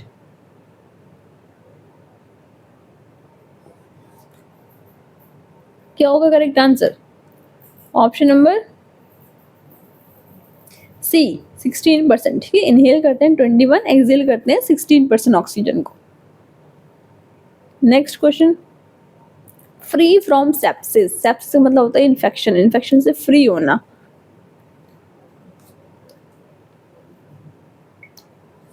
आपके ऑप्शंस हैं स्टेराइल, सेप्टिक, एक है आपका कंटामिनेटेड, एक है आपका इन्फेक्टेड। बताओ इन्फेक्शन से फ्री है कोई चीज तो उसे क्या बोलेंगे, बताओ करेक्ट आंसर क्या होगा। ऑप्शन नंबर ए स्टेराइल, ठीक है, स्टेराइल बोलते हैं उसको। नेक्स्ट क्वेश्चन है हमारा, what action can a nurse take to prevent transmission of infection, ठीक है। एज अ नर्स आप क्या एक्शंस को लोगे जिससे पेशेंट को इन्फेक्शन कम से कम हो सके, ठीक है। देखो बच्चों, एज अ नर्स हम सबसे ज़्यादा पेशेंट को इन्फेक्शन देते हैं, इसलिए हम कौन से ऐसे मेजर कर सकते हैं। आपके ऑप्शंस हैं, पेशेंट केयर को अवॉइड कर दो, प्रॉपर हैंड वॉशिंग करो, रीयूज़ करो ग्लव्स को, मतलब जो एक बार ख़राब हो चुके हैं, आपके इन्फेक्टेड हो चुके हैं, कंटामिनेट हो चुके हैं, उनको दोबारा से यूज़ कर लो, इग्नोर कर दो आइसोलेशन प्रिकॉशंस को, ठीक है। तो बताओ मुझे यहाँ पे करेक्ट आंसर क्या बनेगा आपका, ऑप्शन नंबर, बोलो। करेक्ट आंसर होगा option number B, proper hand washing, ठीक है। सबसे सिंपल, सबसे बेसिक स्टेप जो होता है वो हैंड हाइजीन, हैंड वॉशिंग का होता है। एज अ नर्स हमें पता है, हो सकता है कि आप जहाँ पोस्टेड हो वहाँ पे ज़्यादा सप्लाई ना हो, या फिर ज़्यादा वहाँ पे आपको फंड ना दिया जाता हो, तो आपको ग्लव्स ये सब मिलना मुश्किल हो सकती है। लेकिन सबसे सिंपल स्टेप जो आप कर सकते हो वो हैंड हाइजीन का है, मतलब प्रोसीजर से पहले, प्रोसीजर के बाद अगर आप प्रॉपर हैंड वॉशिंग भी कर लेते हो तो आप पेशेंट को बहुत कम जो इन्फेक्शन है ना उसके ट्रांसमिशन के चांसेस बनते हैं, ठीक है। तो हैंड वॉशिंग सबसे बेसिक स्टेप में आपका आ जाता है। नेक्स्ट क्वेश्चन है आपका, when is world hand hygiene day observe, यानी कि कब मनाया जाता है वर्ल्ड का हैंड हाइजीन डे। आपके ऑप्शंस हैं 1 मई, 5 मई, 7 अप्रैल और 12 मई। बताओ यहाँ पे कब मनाया जाएगा। ऐसे क्वेश्चंस आते हैं, डेज से भी क्वेश्चंस वो आपसे पूछ लेता है कि हाँ कौन सा दिन कब मनाया जाता है, पूछेंगे वही डेज जो आपके हेल्थ केयर से रिलेटेड है। तो करेक्ट आंसर यहाँ पे क्या होगा, ऑप्शन नंबर बी 5 मई, ठीक है। 5 मई को WHO ने डिक्लेयर करा है वर्ल्ड हैंड हाइजीन डे। तो अब मेरी आप सबसे रिक्वेस्ट है कि 5 मई निकल चुका है, तो प्लीज़ इस बार की जो थीम थी आपकी वर्ल्ड हैंड हाइजीन डे की उसको लिख लेना और मुझे कमेंट सेक्शन में बताना भी क्या थी, ठीक है। 2 क्वेश्चन बन सकते हैं कि कब मनाया जाता है, या फिर वो आपसे पूछ ले कि इस बार की थीम क्या थी, तो दोनों चीज़ों का आपने ध्यान रखना है। नेक्स्ट क्वेश्चन है हमारा, what is the full form of PPE। PPE को आपने कोविड में बहुत सुना होगा, कोविड के टाइम पे आपसे PPE पूछा जाता था कि PPE पहनो, PPE से का प्रॉपर यूज़ करना है, ये सब चीज़ें कोविड के टाइम आपने सुनी होंगी। तो यहाँ बताओ फुल फॉर्म क्या होती है। आपके ऑप्शन हैं पर्सनल पेशेंट इक्विपमेंट, नेक्स्ट है आपका personal protective equipment, public protection equipment और पेशेंट प्रिवेंशन इक्विपमेंट। बताओ यहाँ पे करेक्ट आंसर क्या होगा, ऑप्शन नंबर, बोलो। ऑप्शन नंबर बी, ठीक है, पर्सनल प्रोटेक्टिव इक्विपमेंट, ठीक है। PPE की फुल फॉर्म होती है पर्सनल प्रोटेक्टिव इक्विपमेंट। इसमें आपके ग्लव, आपके मास्क, आपके गाउन, आपकी फेस शील्ड, आपके गॉगल्स, आपके शू कवर, आपके हेड कवर, ये सब आपके PPE में आते हैं, ठीक है। तो ये आपका पीपीई का यहाँ पे हो जाता है। बेसिक फर्स्ट स्टेप होता है हैंड हाइजीन इन्फेक्शन से बचाने के लिए, लास्ट स्टेप होता है आपका पीपीई। इस चीज़ को भी यहाँ पे थोड़ा सा ध्यान रखना। नेक्स्ट क्वेश्चन है आपका, wearing gloves protects from what? अगर आप एज अ नर्स ग्लव्स पहनते हो तो आपको ये किस चीज़ से बचाता है? ठीक है, आपके ऑप्शन है noise pollution, infection transmission, heat stroke से बचाएगा, गर्मी से बचाएगा, या फिर बीपी बढ़ने से बचाएगा। हाइपरटेंशन का मतलब होता है कि आपका जो बीपी है वो बढ़ने लग गया। ठीक है, यहाँ पे आपके ऑप्शंस दे रखे हैं, तो अब मुझे बताओ यहाँ पे करेक्ट आंसर क्या होगा? ऑप्शन नंबर बोलो बी। ठीक है बच्चों, ग्लव्स पहनने से नॉइज़ पोल्यूशन में कोई फ़र्क नहीं पड़ता, आपका बीपी नहीं बढ़ता है। ठीक है, आप हाँ ग्लव्स पहनते हो तो उससे आपको खुद को भी इन्फेक्शन के जो चांस हैं वो कम हो जाते हैं और आप दूसरे पेशेंट को भी इन्फेक्शन कम देते हो। ठीक है, तो ग्लव्स आपके प्रोटेक्ट करते हैं आपको डायरेक्ट कांटेक्ट से। अगर ब्लड पेशेंट का लग जाता है, कोई बॉडी फ्लूइड लग जाता है, कोई भी इन्फेक्शियस मटीरियल लग जाता है, पस है, कोई ड्रेनेज है, कुछ भी है, तो वो आपको इन्फेक्शन नहीं होगा और दूसरे पेशेंट जो आप उसके बाद जिसकी केयर करोगे उसको भी नहीं होगा। नेक्स्ट क्वेश्चन है आपका, what is the full form of BMW in hospital waste management? ठीक है, हॉस्पिटल का BMW अलग होता है, वो BMW कार अलग है, उसको भूल जाओ इस टाइम पे। यहाँ पे ध्यान रखो, मुझे पता है कुछ बच्चे तो बोलेंगे हाँ मैम BMW मुझे लेनी है, मेरा शौक है, तो वो सब हम पढ़ने के बाद लेंगे। ठीक है, अच्छे नर्सिंग कॉलेज में पहुँच जाएंगे, नर्सिंग अच्छे से कंप्लीट करेंगे, उसके बाद जब हमारी फर्स्ट अर्निंग आएगी फिर हम BMW लेंगे। अभी इस पे फोकस करो कि BMW की फुल फॉर्म क्या होती है। तो BMW के आपके ऑप्शंस दे रखे हैं, biomedical waste, basic medical work, blood management waste और बायोमेडिकल वर्कर। बताओ क्या होगी BMW की फुल फॉर्म? जल्दी से बोलो, करेक्ट आंसर क्या होगा? Option number A. ठीक है, बायोमेडिकल वेस्ट। जितना भी आपका हॉस्पिटल में पेशेंट के डायग्नोसिस में, उसके ट्रीटमेंट में, रिसर्च वर्क में जो भी वेस्ट जनरेट होता है उसको बोलते हैं बायोमेडिकल वेस्ट। ठीक है, उसकी कैटेगरीज होती हैं आपका रेड बिन होगा, आपका येलो बिन होगा, आपका वाइट पंक्चर प्रूफ बॉक्स होता है। ठीक है, आपका ब्लैक बिन होता है। तो आपकी 4 कैटेगरीज में डिवाइड किया जाता है BMW को। तो ये इसकी फुल फॉर्म है। ठीक है, नेक्स्ट क्वेश्चन है, sharp items like needles with cap. ठीक है, शार्प आइटम की बात हो रही है, नीडल जो सुई होती है आपकी, वो कैप के साथ में किस बिन में आप डिस्कार्ड करोगे? आपके ऑप्शंस हैं रेड बिन, येलो बिन, शार्प कंटेनर और ब्लैक बिन। बताओ क्या होगा, कहाँ पे जाएगी? रेड में जाएगी नीडल या फिर येलो में? बोलो करेक्ट आंसर क्या होगा? Option number C. ठीक है, शार्प कंटेनर।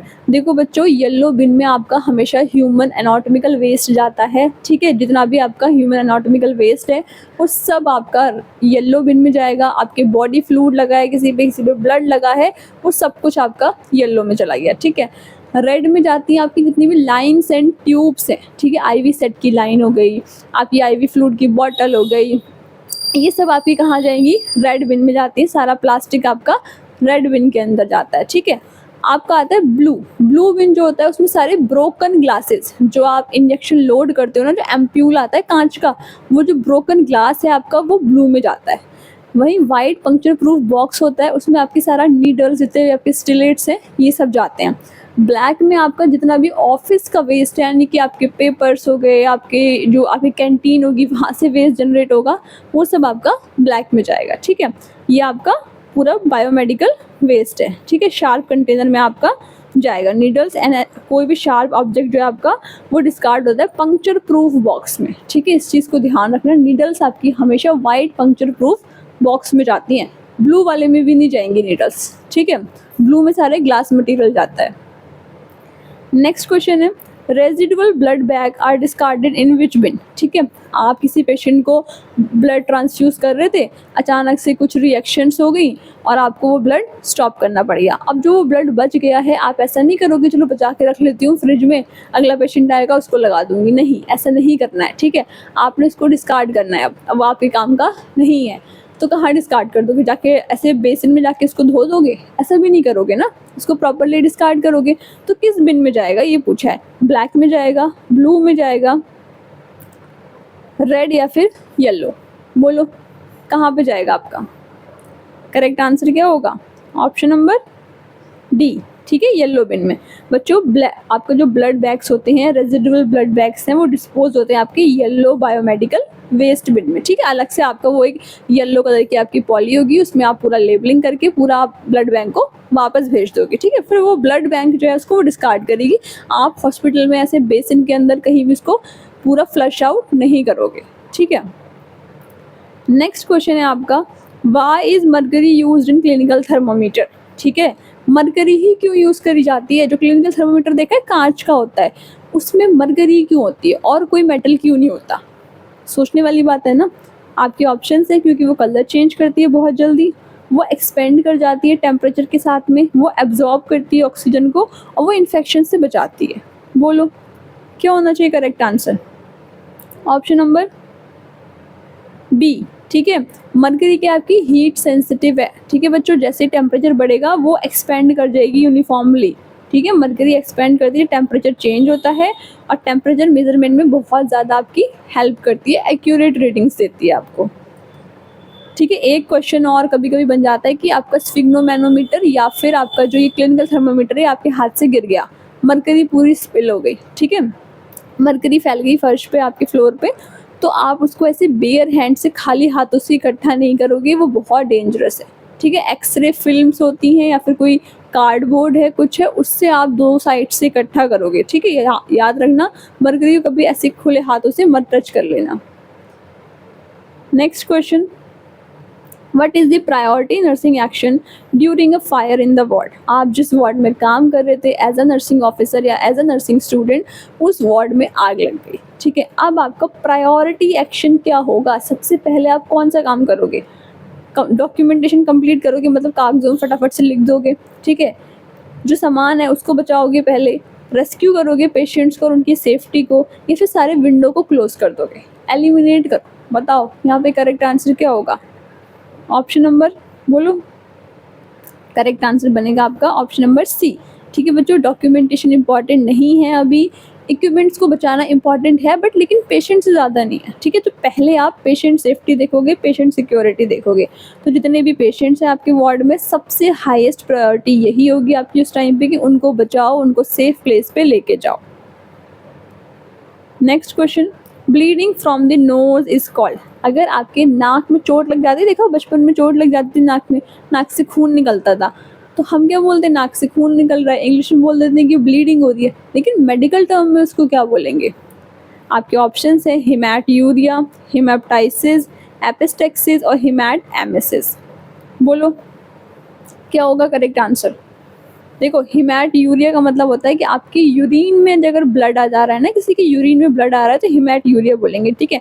हीमोप्टाइसिस का मतलब होगा आपके स्पूटम जो है ना, बलगम, उसमें आपका ब्लड आ जा रहा है, ठीक है। हिमैटएमेसिस का मतलब होता है कि आपको खून की उल्टी आ रही है, ठीक है। आपकी जो वॉमिटिंग थी उसमें ब्लड मिक्स होकर आ रहा है। एमेसिस का मतलब होता है हमेशा वॉमिटिंग, हिमैट का मतलब हो गया ब्लड। तो करेक्ट आंसर क्या होगा यहाँ पे आपका? ऑप्शन नंबर बोलो। अब तो बता दिया, सी, एपिस्टेक्सिस, ठीक है। मेडिकल टर्म में आपके नाक से खून निकल रहा है, ब्लीडिंग हो रही है, उसको एपिस्टेक्सिस बोलते हैं। कौन सी आर्टरी होती है आर्टरी ऑफ एपिस्टेक्सिस? पढ़ा होगा एनाटॉमी में, स्फीनोपैलेटाइन आर्टरी, ठीक है। इसको हम क्या बोलते हैं? आर्टरी ऑफ एपिस्टेक्सिस भी कहा जाता है। Next question, a patient want to leave the hospital against medical advice, ठीक है। मतलब आपने नहीं बोला, डॉक्टर ने एडवाइस नहीं दी अभी घर जाने की, लेकिन पेशेंट जिद कर रहा है कि मुझे तो जाना है, ठीक है। अब इसको क्या बोलोगे? परोल, डिस्चार्ज समरी, लामा या फिर रेफरल? बोलो क्या होगा correct answer? Option number C, ठीक है। लीव अगेंस्ट मेडिकल एडवाइस को बोलते हैं लामा, ठीक है। एक होता है डामा, डिस्चार्ज अगेंस्ट मेडिकल एडवाइस। ये फुल फॉर्म्स को ध्यान रखना, मतलब डॉक्टर की बिना परमिशन के आपने क्या करा? हॉस्पिटल को छोड़ दिया, चले गए आप वहाँ से। नेक्स्ट क्वेश्चन है, what is mean by parole in hospital और लीगल प्रैक्टिस, ठीक है। हॉस्पिटल में परोल भी मिलती है पेशेंट्स को, उसे क्या बोलते हैं? परमानेंटली डिस्चार्ज कर देंगे, टेम्पररी रिलीज करेंगे सुपरविजन के अंडर, एडमिशन करा गया इमरजेंसी में, और एक आपका ऑप्शन है मेडिकल रेफरल, मतलब दूसरे हॉस्पिटल में रेफर कर दिया। बताओ क्या होगा correct answer? Option number B, ठीक है बच्चों, टेम्पररी रिलीज मिलता है पेशेंट को, मतलब उनको अभी हमने डिस्चार्ज नहीं करा लेकिन कुछ दिन की हमने छुट्टी दे दी कि ठीक है आप जाकर अपने घर पे रह के आ सकते हो, उसे बोलते हैं parole. Next question, what is the fourth step of nursing process? Nursing process के आपके टोटल 5 स्टेप्स होते हैं, ठीक है। इसके बेसिस पे ही आप पेशेंट से डेटा कलेक्ट करते हो, नर्सिंग डायग्नोसिस बनाते हो, प्लानिंग करते हो, इम्प्लीमेंट करते हो, इवेल्युएट करते हो, ठीक है। तो उसमें फोर्थ स्टेप कौन सा होता है ये पूछा गया है। आपके ऑप्शन है असेसमेंट, प्लानिंग, डायग्नोसिंग और इम्प्लीमेंटेशन। बोलो करेक्ट आंसर क्या होगा? ऑप्शन नंबर डी, ठीक है, इम्प्लीमेंटेशन। ध्यान रखना आपकी नर्सिंग प्रोसेस की जो सीक्वेंस होती है, पहले असेसमेंट आता है, मतलब पेशेंट से डेटा कलेक्ट करते हो। डेटा 2 टाइप का होगा, सब्जेक्टिव डेटा, वो डेटा जो पेशेंट ने आपको दिया, ठीक है, उसने बोला कि मुझे रात को नींद नहीं आई, मेरा खाने का मन नहीं कर रहा है, मुझे बहुत घबराहट हो रही है, ये सब क्या है पेशेंट आपको बता रहा है, आप फील नहीं कर सकते, ठीक है। ऑब्जेक्टिव डेटा वो डेटा होगा जो आपने ऑब्जर्व करा, जिसको आप मेजर कर सकते हो, इसको आप ऑब्जर्व कर सकते हो, ठीक है। असेसमेंट में 2 टाइप का डेटा कलेक्ट हो जाता है। फिर आपका आता है डायग्नोसिस, ठीक है। डायग्नोसिस बनाओगे आप, नर्सिंग डायग्नोसिस, नर्स हमेशा नर्सिंग डायग्नोसिस बनाती है, ठीक है। आप डायग्नोसिस बनाओगे डेटा के बेसिस पे, प्लान करोगे कि हाँ मेरे पेशेंट को किस तरीके से मुझे केयर प्रोवाइड करनी है। जो प्लानिंग करी है उसको इम्प्लीमेंट करोगे, मतलब लागू करोगे, अप्लाई करोगे पेशेंट पे, ठीक है। और जो आपने पूरी इम्प्लीमेंटेशन कर लिया फिर चेक भी तो करोगे कि हाँ पेशेंट को कोई फ़ायदा हुआ या नहीं हुआ, उसको बोलते हैं इवैल्यूएशन, ठीक है। तो ये आपकी पूरी 5 स्टेप प्रोसेस होती है। 4th स्टेप आपका आता है इम्प्लीमेंटेशन का, इसको लिख लेना। नेक्स्ट क्वेश्चन है आपका, objective data is also known as what? ठीक है, ऑब्जेक्टिव डेटा का एक और नाम होता है, क्या होता है? आपके ऑप्शन है symptoms, subjective data, over data और इमोशनल डेटा। बोलो क्या होगा करेक्ट आंसर? ऑप्शन नंबर, और जिसने भी इस क्लास को लाइक नहीं करा है प्लीज़ लाइक कर देना। पढ़ाया हुआ समझ आ रहा है, कंसेप्ट क्लियर हो रहे हैं, आपको मेरा पढ़ाया हुआ अच्छा लगता है तो प्लीज़ प्यारे प्यारे कमेंट्स भी करना। बहुत मेहनत लगी है ट्रस्ट में इस वीडियो को बनाने में। करेक्ट आंसर क्या होगा? Option number C, over data, ठीक है। ऑब्जेक्टिव डेटा यानी कि वो डेटा होता है जो मैंने बताया अभी आपको, जो आप ऑब्जर्व करते हो, जिसको आप मेजर कर सकते हो, उसे बोलते हैं हम आपका ऑब्जेक्टिव डेटा या over data. Next question, what is the correct sequence of abdominal examination? ठीक है, फिजिकल एग्जामिनेशन कर रहे हो तो पूरे एग्जामिनेशन की अलग सीक्वेंस होती है, एब्डोमेन की अलग होती है, ठीक है। क्यों होती है वो बताऊंगी अभी। आपके ऑप्शंस हैं inspection, palpation, percussion, auscultation. Inspection, auscultation, percussion, palpation, palpation, inspection, auscultation, percussion और अस्कल्टेशन, इंस्पेक्शन, परकशन, पाल्पेशन। बताओ क्या होगी करेक्ट सीक्वेंस? बोलो करेक्ट आंसर क्या होगा आपका? ऑप्शन नंबर बी, ठीक है बच्चों। इंस्पेक्शन, अस्कल्टेशन, परकशन, पाल्पेशन, ये मैं बात कर रही हूँ एब्डोमिनल एग्जामिनेशन की। कंफ्यूज मत होना, अगर आपसे वो नॉर्मल पूछ रहा है तो सीक्वेंस अलग होती है, एब्डोमेन की बात हो रही है तो सीक्वेंस यहाँ पे चेंज हो जाएगी। क्यों होगी? देखो आपका हमेशा जब एब्डोमेन का एग्जामिनेशन करते हो आप तो इंस्पेक्शन करोगे, ठीक है पहले आप, उसके बाद में आप अस्कल्टेशन करते हो। अस्कल्टेशन पहले क्यों कर रहे हैं? पाल्पेशन से पहले, परकशन से पहले, क्योंकि अगर आप पाल्पेशन परकशन पहले कर लोगे बच्चों तो आपकी जो साउंड्स है ना, बावल साउंड, वो ऑल्टर हो जाएंगे, आपको सही जो डेटा है वो नहीं मिल पाएगा। इस वजह से एब्डोमेन के केस में हम सीक्वेंस को थोड़ा सा चेंज कर देते हैं, वो चेंज सीक्वेंस आपकी ये है, ठीक है। नेक्स्ट क्वेश्चन है आपका, which position is recommended for abdominal examination? ठीक है, पोजीशन कौन सी दोगे, मतलब पेशेंट का अगर आप फिजिकल एग्जामिनेशन कर रहे हो तो कौन सी पोजीशन होगी एब्डोमेन के केस में? आपके ऑप्शन हैं Fowler's position, prone position, supine position और लिथोटमी पोजीशन। बोलो क्या होगा correct answer? Option number C, ठीक है, सुपाइन पोजीशन, क्योंकि तभी आपका एब्डोमेन एरिया आपको अच्छे से विजिबल होगा, आप पूरा अच्छे से ऑस्कल्टेट करोगे, इंस्पेक्ट करोगे, पाल्पेट करोगे ना, तो आप सुपाइन पोजीशन दोगे। नेक्स्ट क्वेश्चन है, jaundice is also known as what? ठीक है, जॉन्डिस यानी कि पीलिए को और किस नाम से जानते हैं? आपके ऑप्शन हैं साइनोसिस, इक्ट्रस, एनीमिया और हाइपोक्सिया। बोलो हाइपोक्सिया होगा, ये तो हाइपोक्सिया मैंने अभी बताया आपको प्रीवियस क्वेश्चंस में। हाइपोक्सिया का मतलब क्या होता है? आपका ऑक्सीजन का लेवल कम हो गया है टिश्यूज़ में, ठीक है, हाइपोक्सिया वो हो गया। एनीमिया मतलब खून की कमी, हीमोग्लोबिन कम हो चुका है। साइनोसिस का मतलब क्या होता है, ब्लूई डिस्कलरेशन हो गया, मतलब पूरा शरीर नीला पड़ गया है, किसी कमी से होगा, ऑक्सीजन की कमी से होगा वो भी साइनोसिस। तो करेक्ट आंसर क्या होगा, इक्ट्रस। ठीक है, आपका हमेशा जॉन्डिस बच्चों क्या होता है कि आपकी बॉडी में बिलिरुबिन का लेवल जब बहुत ज़्यादा हो जाता है उसे बोलते हैं जॉन्डिस, और एक और नाम है हाइपर बिलिरुबिनीमिया। ठीक है, और उसका तीसरा नाम है आपका इक्ट्रस। जॉन्डिस को आप इक्ट्रस भी कहते हो। इसमें आपका पूरा जो बॉडी है वो येलो पड़ जाती है, पीली हो जाती है, इसलिए पीलिया कहा जाता है हिंदी में। नेक्स्ट क्वेश्चन है आपका, which position help to relieve dyspnea. ठीक है, आपके पेशेंट को डिफिकल्टी हो रही है सांस लेने में, अच्छे से सांस नहीं ले पा रहा है वो, तो कौन सी पोजीशन दोगे। आपके ऑप्शंस हैं supine position, Trendelenburg position, Fowler's position और प्रोन पोजीशन।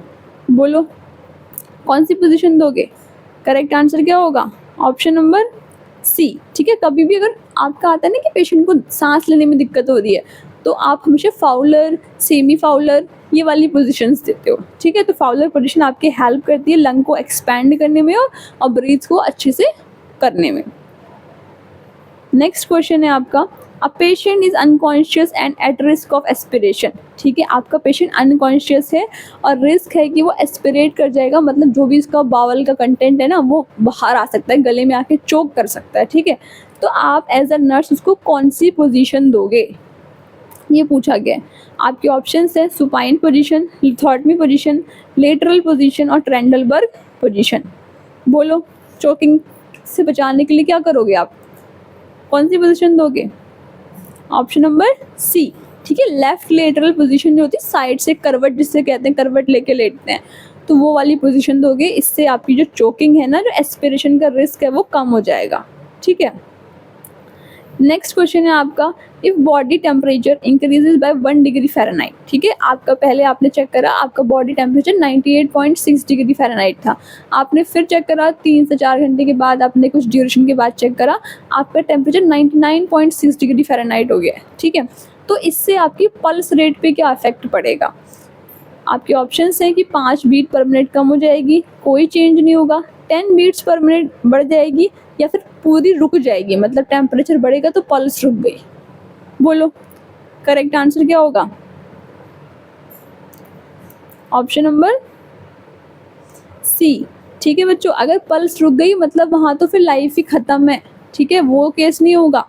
कभी देखा कि बुखार आया तो आपकी पल्स रुक गई हो, ऐसा थोड़ी होता है, तो वो ऑप्शन तो बिल्कुल ही गलत है। तो यहाँ पे क्या होगा, अगर आपका टेम्परेचर बढ़ जाता है बच्चों तो आपकी जो पल्स है ना वो 10 बीट्स पर मिनट बढ़ जाती है।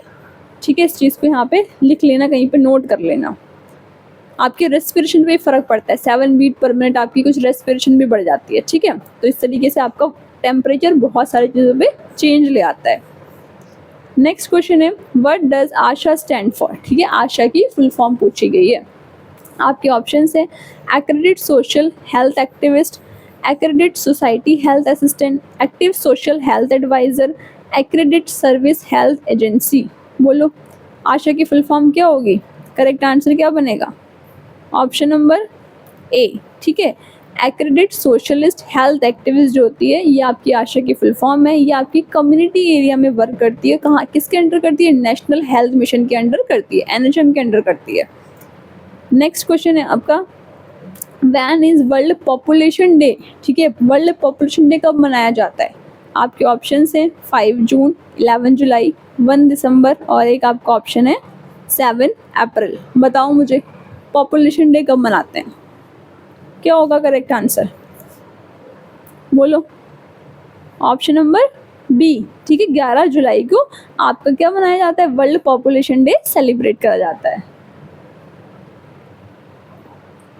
इसलिए करते हैं ताकि आपकी जो बढ़ती पॉपुलेशन का इशू है उसमें अवेयरनेस लाई जा सके।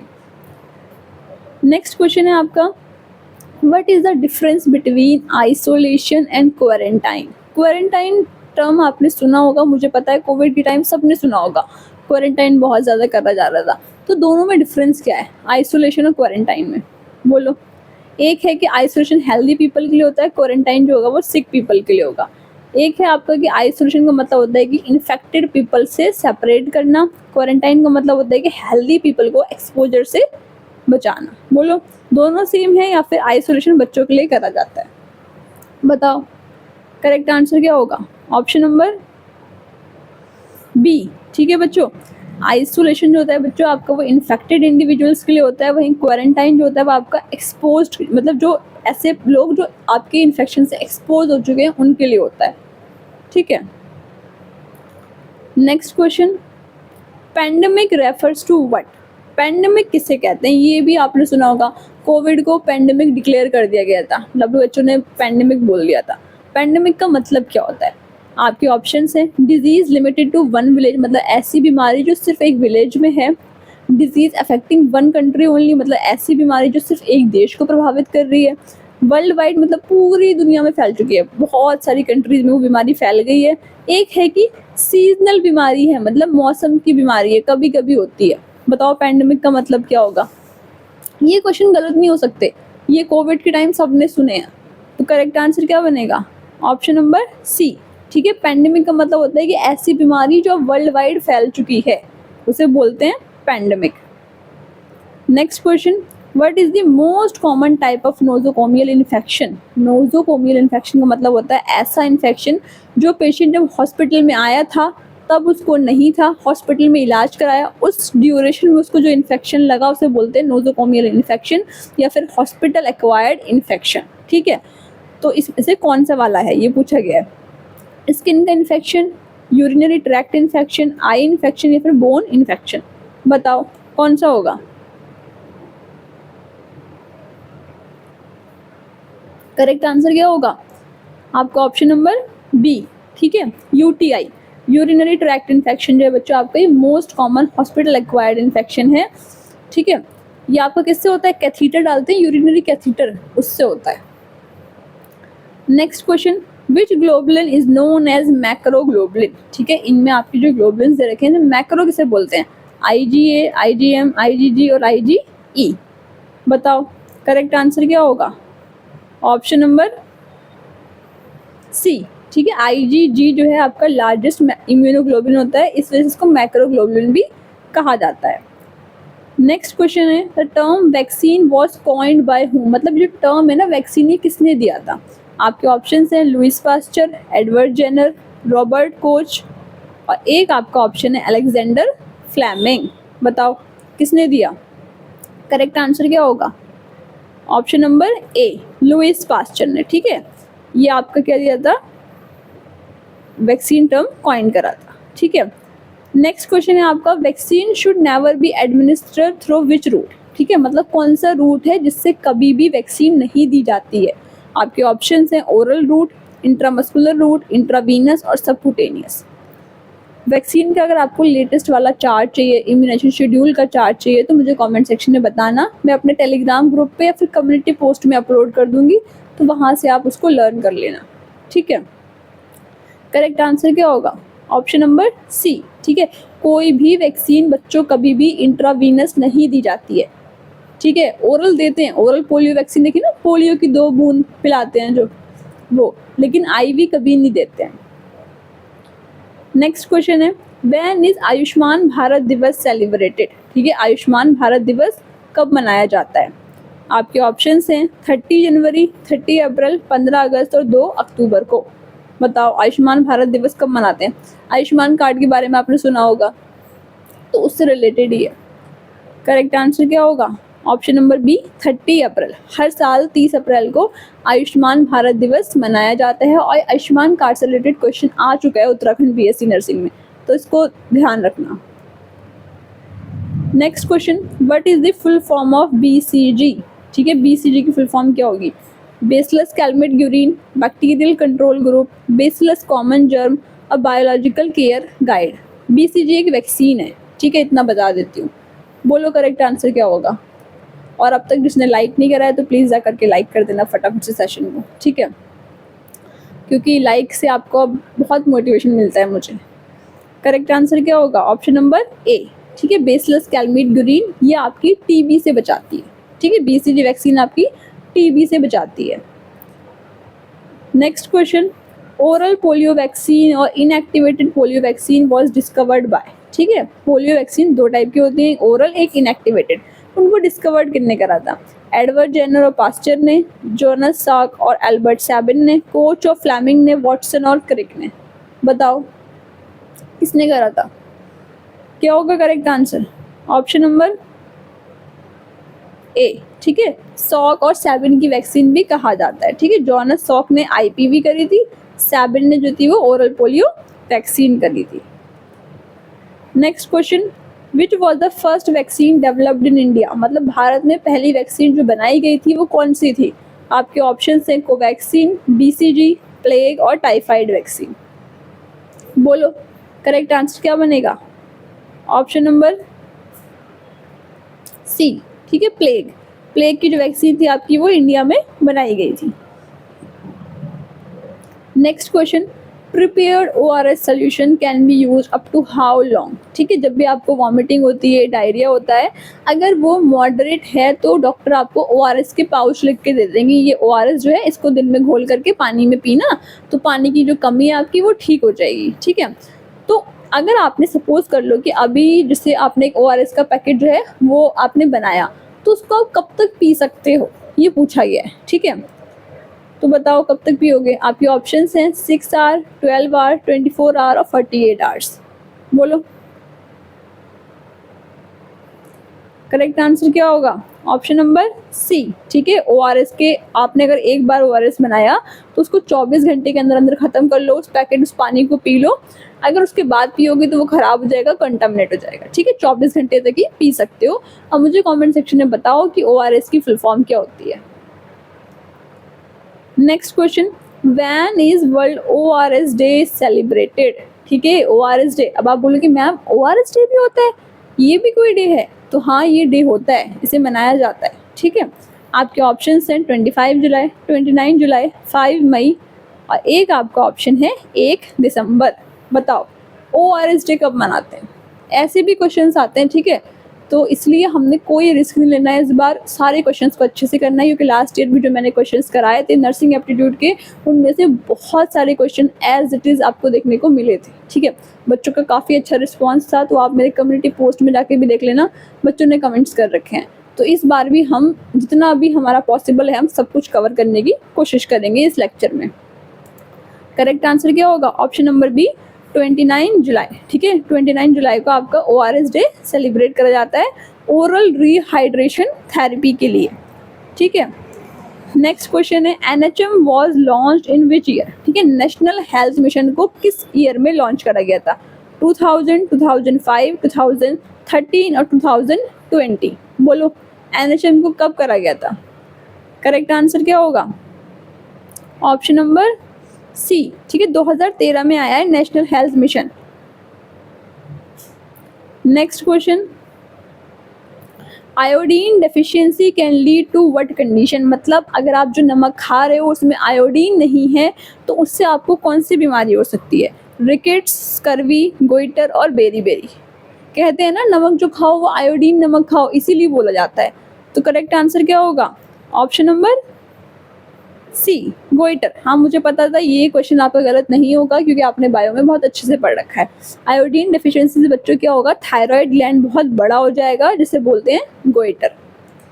Next question, vitamin C is also known as what? ठीक है, विटामिन सी का एक और नाम है, उसे क्या बोला जाता है? आपके ऑप्शन हैं रेटिनॉल, एस्कॉर्बिक एसिड, कैल्सीफेरॉल और टोकोफेरॉल। बोलो विटामिन सी का क्या नाम होता है? करेक्ट आंसर क्या होगा? Option number B, ascorbic acid. ठीक है, विटामिन सी क्या आपका इसका केमिकल नेम होता है एस्कॉर्बिक एसिड। ठीक है, विटामिन सी की कमी से कौन कौन सी बीमारियां होती हैं? बोलो बताना मुझे कमेंट सेक्शन में कि विटामिन सी की कमी से कौन कौन सी बीमारी होंगी। अगर आपका आंसर करेक्ट होगा तो वेल एंड गुड, नहीं होगा तो मैं आपको करेक्ट आंसर बताऊंगी। Next question, macro nutrients include विच न्यूट्रिएंट? ठीक है, न्यूट्रिएंट दो टाइप के होते हैं, मैक्रो और माइक्रो।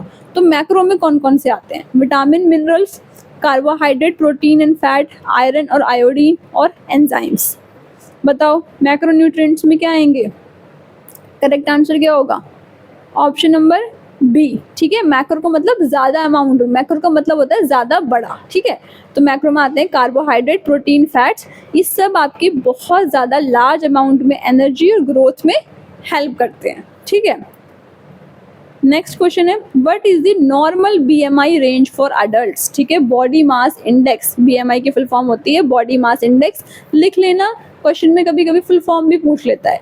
अब बताओ अडल्ट का क्या होगा। आपके ऑप्शंस हैं 10 to 15, 18.5 to 24.9 kg पर मीटर स्क्वायर, 25 30 और 30 से ज़्यादा। बोलो, बीएमआई का फॉर्मूला भी होता है, निकाल भी सकते हो, ठीक है। आप अपना बीएमआई चेक भी कर सकते हो। तो करेक्ट आंसर क्या होगा, ऑप्शन नंबर बी, ठीक है। 18.5 से 24.9 एक अडल्ट का बीएमआई होता है, इसको हम नॉर्मल मानते हैं। नेक्स्ट क्वेश्चन है what is the incubation period of small pox, ठीक है। स्मॉल पॉक्स बीमारी का इंक्यूबेशन पीरियड कितना होगा।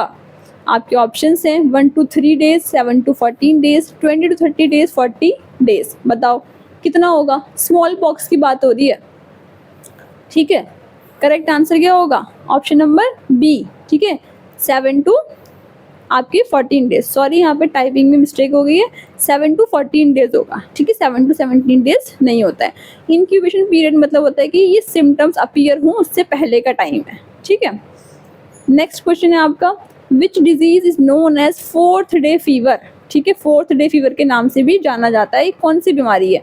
आपके ऑप्शंस हैं मीजल, डेंगू, टाइफाइड और एक है आपका कॉलरा। बताओ 4th डे फीवर किसे कहते हैं, क्या होगा correct answer, option number A, ठीक है, मीजल्स। बच्चों मीजल्स का एक और नाम भी है 4th day fever. Next question what is the cardinal sign of cholera, ठीक है। कॉलरा का कार्डिनल साइन क्या होता है, जैसे हैजा भी बोलते थे पहले के टाइम पे।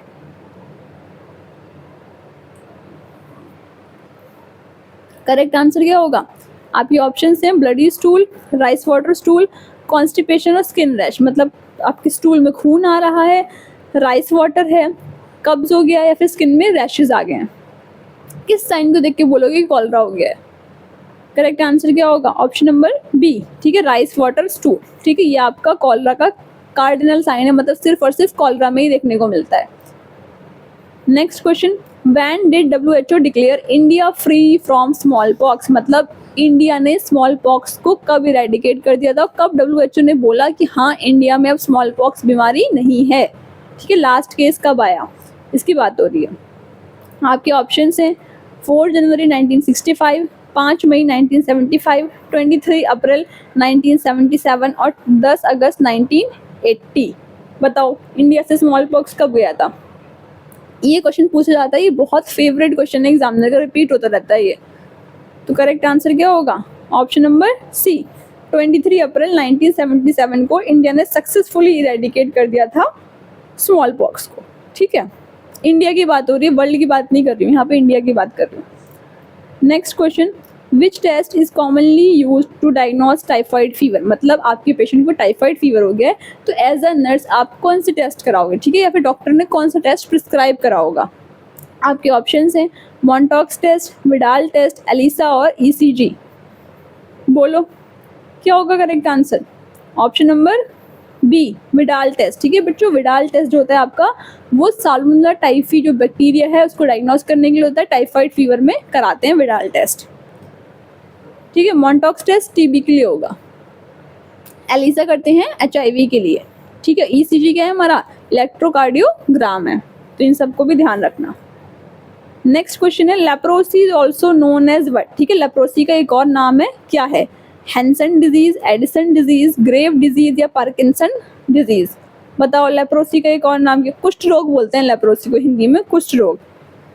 तो करेक्ट आंसर क्या होगा, ऑप्शन नंबर ए, ठीक है, हैंसन डिजीज। लेप्रोसी को हैंसन डिजीज भी कहा जाता है, क्यों कहा जाता है, डॉक्टर हैंसन ने इसको डिस्कवर करा था इस वजह से। Next question which of the following is a non communicable disease, मतलब ऐसी डिजीज जो आपके टच करने से या फिर क्लोथ शेयर करने से नहीं फैलती है, ठीक है। कम्युनिकेबल मतलब फैलने वाली डिजीज, नॉन कम्युनिकेबल जो टच करने से इन सबसे नहीं फैलेगी। आपके ऑप्शंस हैं TB, कॉलरा, हाइपरटेंशन और मलेरिया। बोलो क्या होगा करेक्ट आंसर, क्या बनेगा, फटाफट से बताओ। और जिसने अब तक इस क्लास को शेयर नहीं करा अपने दोस्तों के साथ में शेयर भी कर दो, ठीक है। करेक्ट आंसर क्या बनेगा? ऑप्शन नंबर सी, हाइपरटेंशन, ठीक है। बीपी बढ़ना, बीपी बढ़ना ऐसा नहीं कि सपोज कर लो कि मेरा बीपी बढ़ता है, मैंने आपको टच करा या फिर आपने मेरे साथ सेम प्लेट में खाना खाया तो आपका बीपी बढ़ने लग जाएगा, नहीं ऐसा नहीं होगा। टीबी फैलता है इस तरीके से, बीपी की बीमारी नहीं फैलती, ठीक है। Next question, hypertension is also known as what, ठीक है। हाइपरटेंशन का एक और नाम है क्या है? हाइपरटेंशन का मतलब बीपी का बढ़ना, ठीक है। आपके ऑप्शन हैं low blood sugar, high blood pressure, silent killer disease और फास्ट पल्स। बोलो क्या होगा करेक्ट आंसर? देखो दो तो एलिमिनेट हो जाएंगे, दो बचेंगे, मुझे पता है उसमें गलत करोगे। तो करेक्ट आंसर क्या होगा? Option number C, silent killer disease. BP बढ़ने को साइलेंट किलर डिजीज इसलिए बोला जाता है बच्चों, क्योंकि बहुत टाइम तक बीपी जो बढ़ रहा है ना, उसके सिम्टम देखने को ही नहीं मिलते हैं। सिम्टम नहीं मिलेंगे तो आप मैनेजमेंट नहीं करोगे, कोई ध्यान नहीं दोगे, इस वजह से, ठीक है, साइलेंट किलर डिजीज भी कहा जाता है। नेक्स्ट क्वेश्चन है आपका, ELISA test is mainly used for what, ठीक है। एलिसा टेस्ट किसके लिए करते हैं? डायबिटीज को डायग्नोस करने के लिए, एचआईवी डिटेक्शन के लिए, ब्लड ग्रुपिंग के लिए, और एक आपका ऑप्शन है फ्रैक्चर को डिटेक्ट करने के लिए। बताओ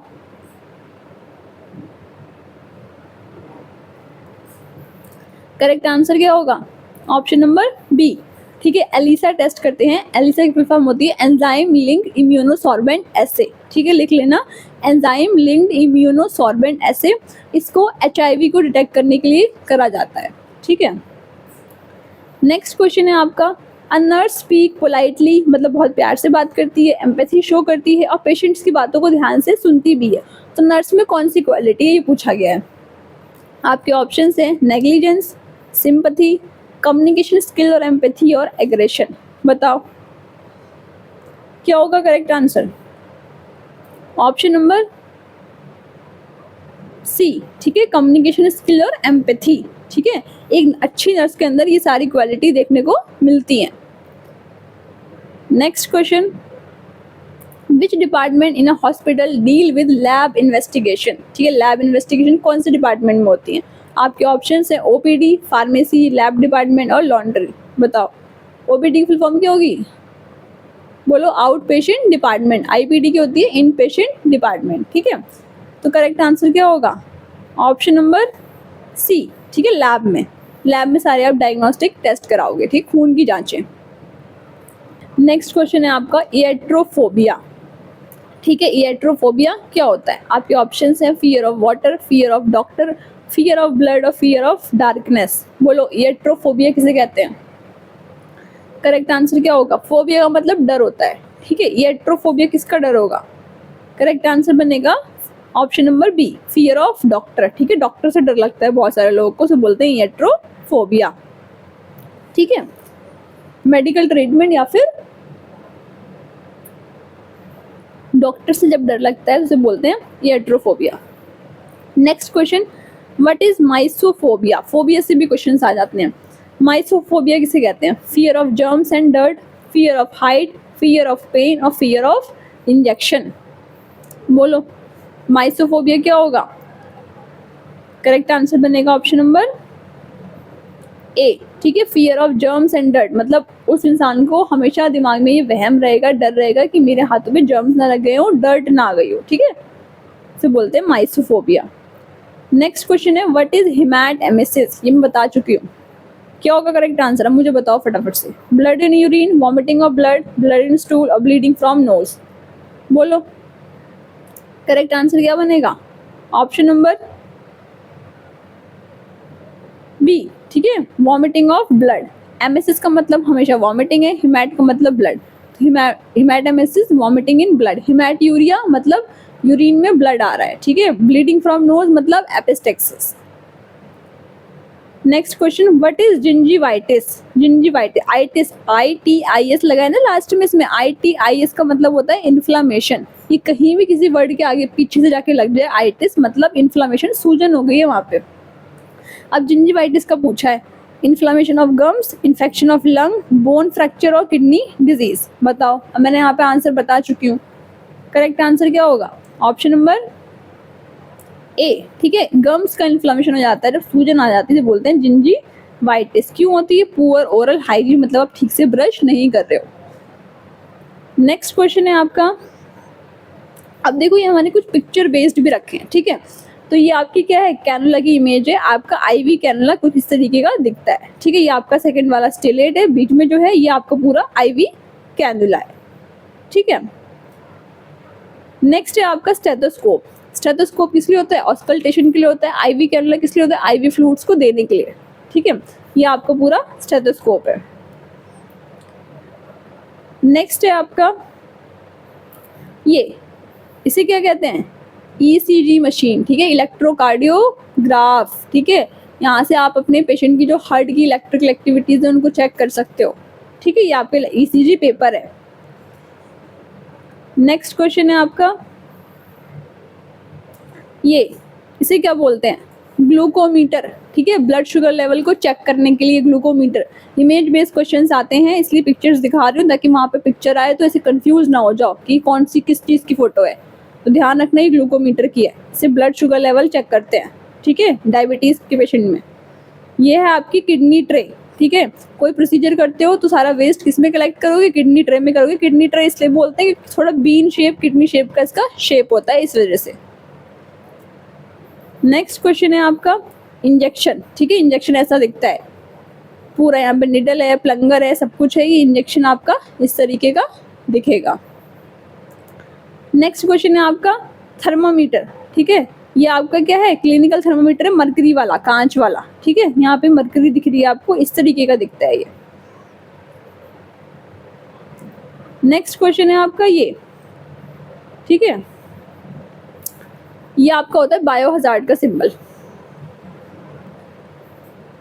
नेक्स्ट क्वेश्चन है ये पल्स ऑक्सीमीटर, ठीक है। पल्स को चेक करने के लिए होता है, लेकिन पल्स हम हाथ से फील करके भी चेक कर सकते हैं। तो बेसिकली इसका मेन काम होता है आपके पेशेंट का SpO2 चेक करना, यानी कि उसका ऑक्सीजन सैचुरेशन को चेक करना। नॉर्मल ऑक्सीजन सैचुरेशन कितना होता है आपका? 90 to 99 या 100, ये नॉर्मल मानते हैं, ठीक है। इससे कम आ रहा है मतलब हमारा पेशेंट हाइपोक्सिया में जा रहा है, उसको ऑक्सीजन देनी पड़ेगी। नेक्स्ट क्वेश्चन है आपका, इतनी थी आपकी इमेज। तो आई होप कि आपको मेरा पढ़ाया हुआ समझ आया होगा, आपको ये लेक्चर अच्छा लगा होगा। अगर ये लेक्चर आपको हेल्पफुल लगा है, आपके कुछ ना कुछ कंसेप्ट यहाँ पे क्लियर हुए हैं, आपने कुछ ना कुछ सीखा है, तो प्लीज़ इस लेक्चर को ज़्यादा से ज़्यादा लाइक करना, शेयर करना। चैनल पे नए हो और आपने अब तक सब्सक्राइब नहीं करा है तो जाओ जाकर के सब्सक्राइब कर लो, बेल आइकन को भी प्रेस कर लो। बाकी ये वीडियो आपको कैसी लगी मुझे कमेंट सेक्शन में ज़रूर बताना, मैं आपके प्यारे प्यारे कमेंट्स का वेट करूँगी, ठीक है। कहीं पे कोई डाउट है, कोई क्वेरी है तो कमेंट सेक्शन में पूछ लेना। टेलीग्राम ग्रुप को ज्वाइन कर लेना, उसका लिंक यहाँ मैंने कमेंट सेक्शन में पिन कर रखा है। बाकी मैंने आपकी नर्सिंग एप्टीट्यूड की लास्ट ईयर बहुत सारी क्लासेस ली थी, आपकी टॉपिक वाइज, अगर आपको टॉपिक वाइज पढ़ना है तो वो प्लेलिस्ट भी यहाँ मैंने पिन कर रखी है, उसको जा करके देख सकते हो, ठीक है। और कहीं पे कोई डाउट है तो पूछ लेना। बाकी इंस्टाग्राम पे फॉलो कर लेना, ठीक है, वहाँ बहुत सारे अपडेट्स मिलते रहते हैं। सब्सक्राइब ज़रूर कर लेना और मुझे बताना कि आप चाहते हो कि मैं आपकी इंग्लिश की भी जल्दी जल्दी ऐसी वीडियो लेकर आऊँ, तो मुझे कमेंट सेक्शन में बता देना, ठीक है। मिलते हैं नेक्स्ट वीडियो में, तब तक के लिए thank you and have a nice day.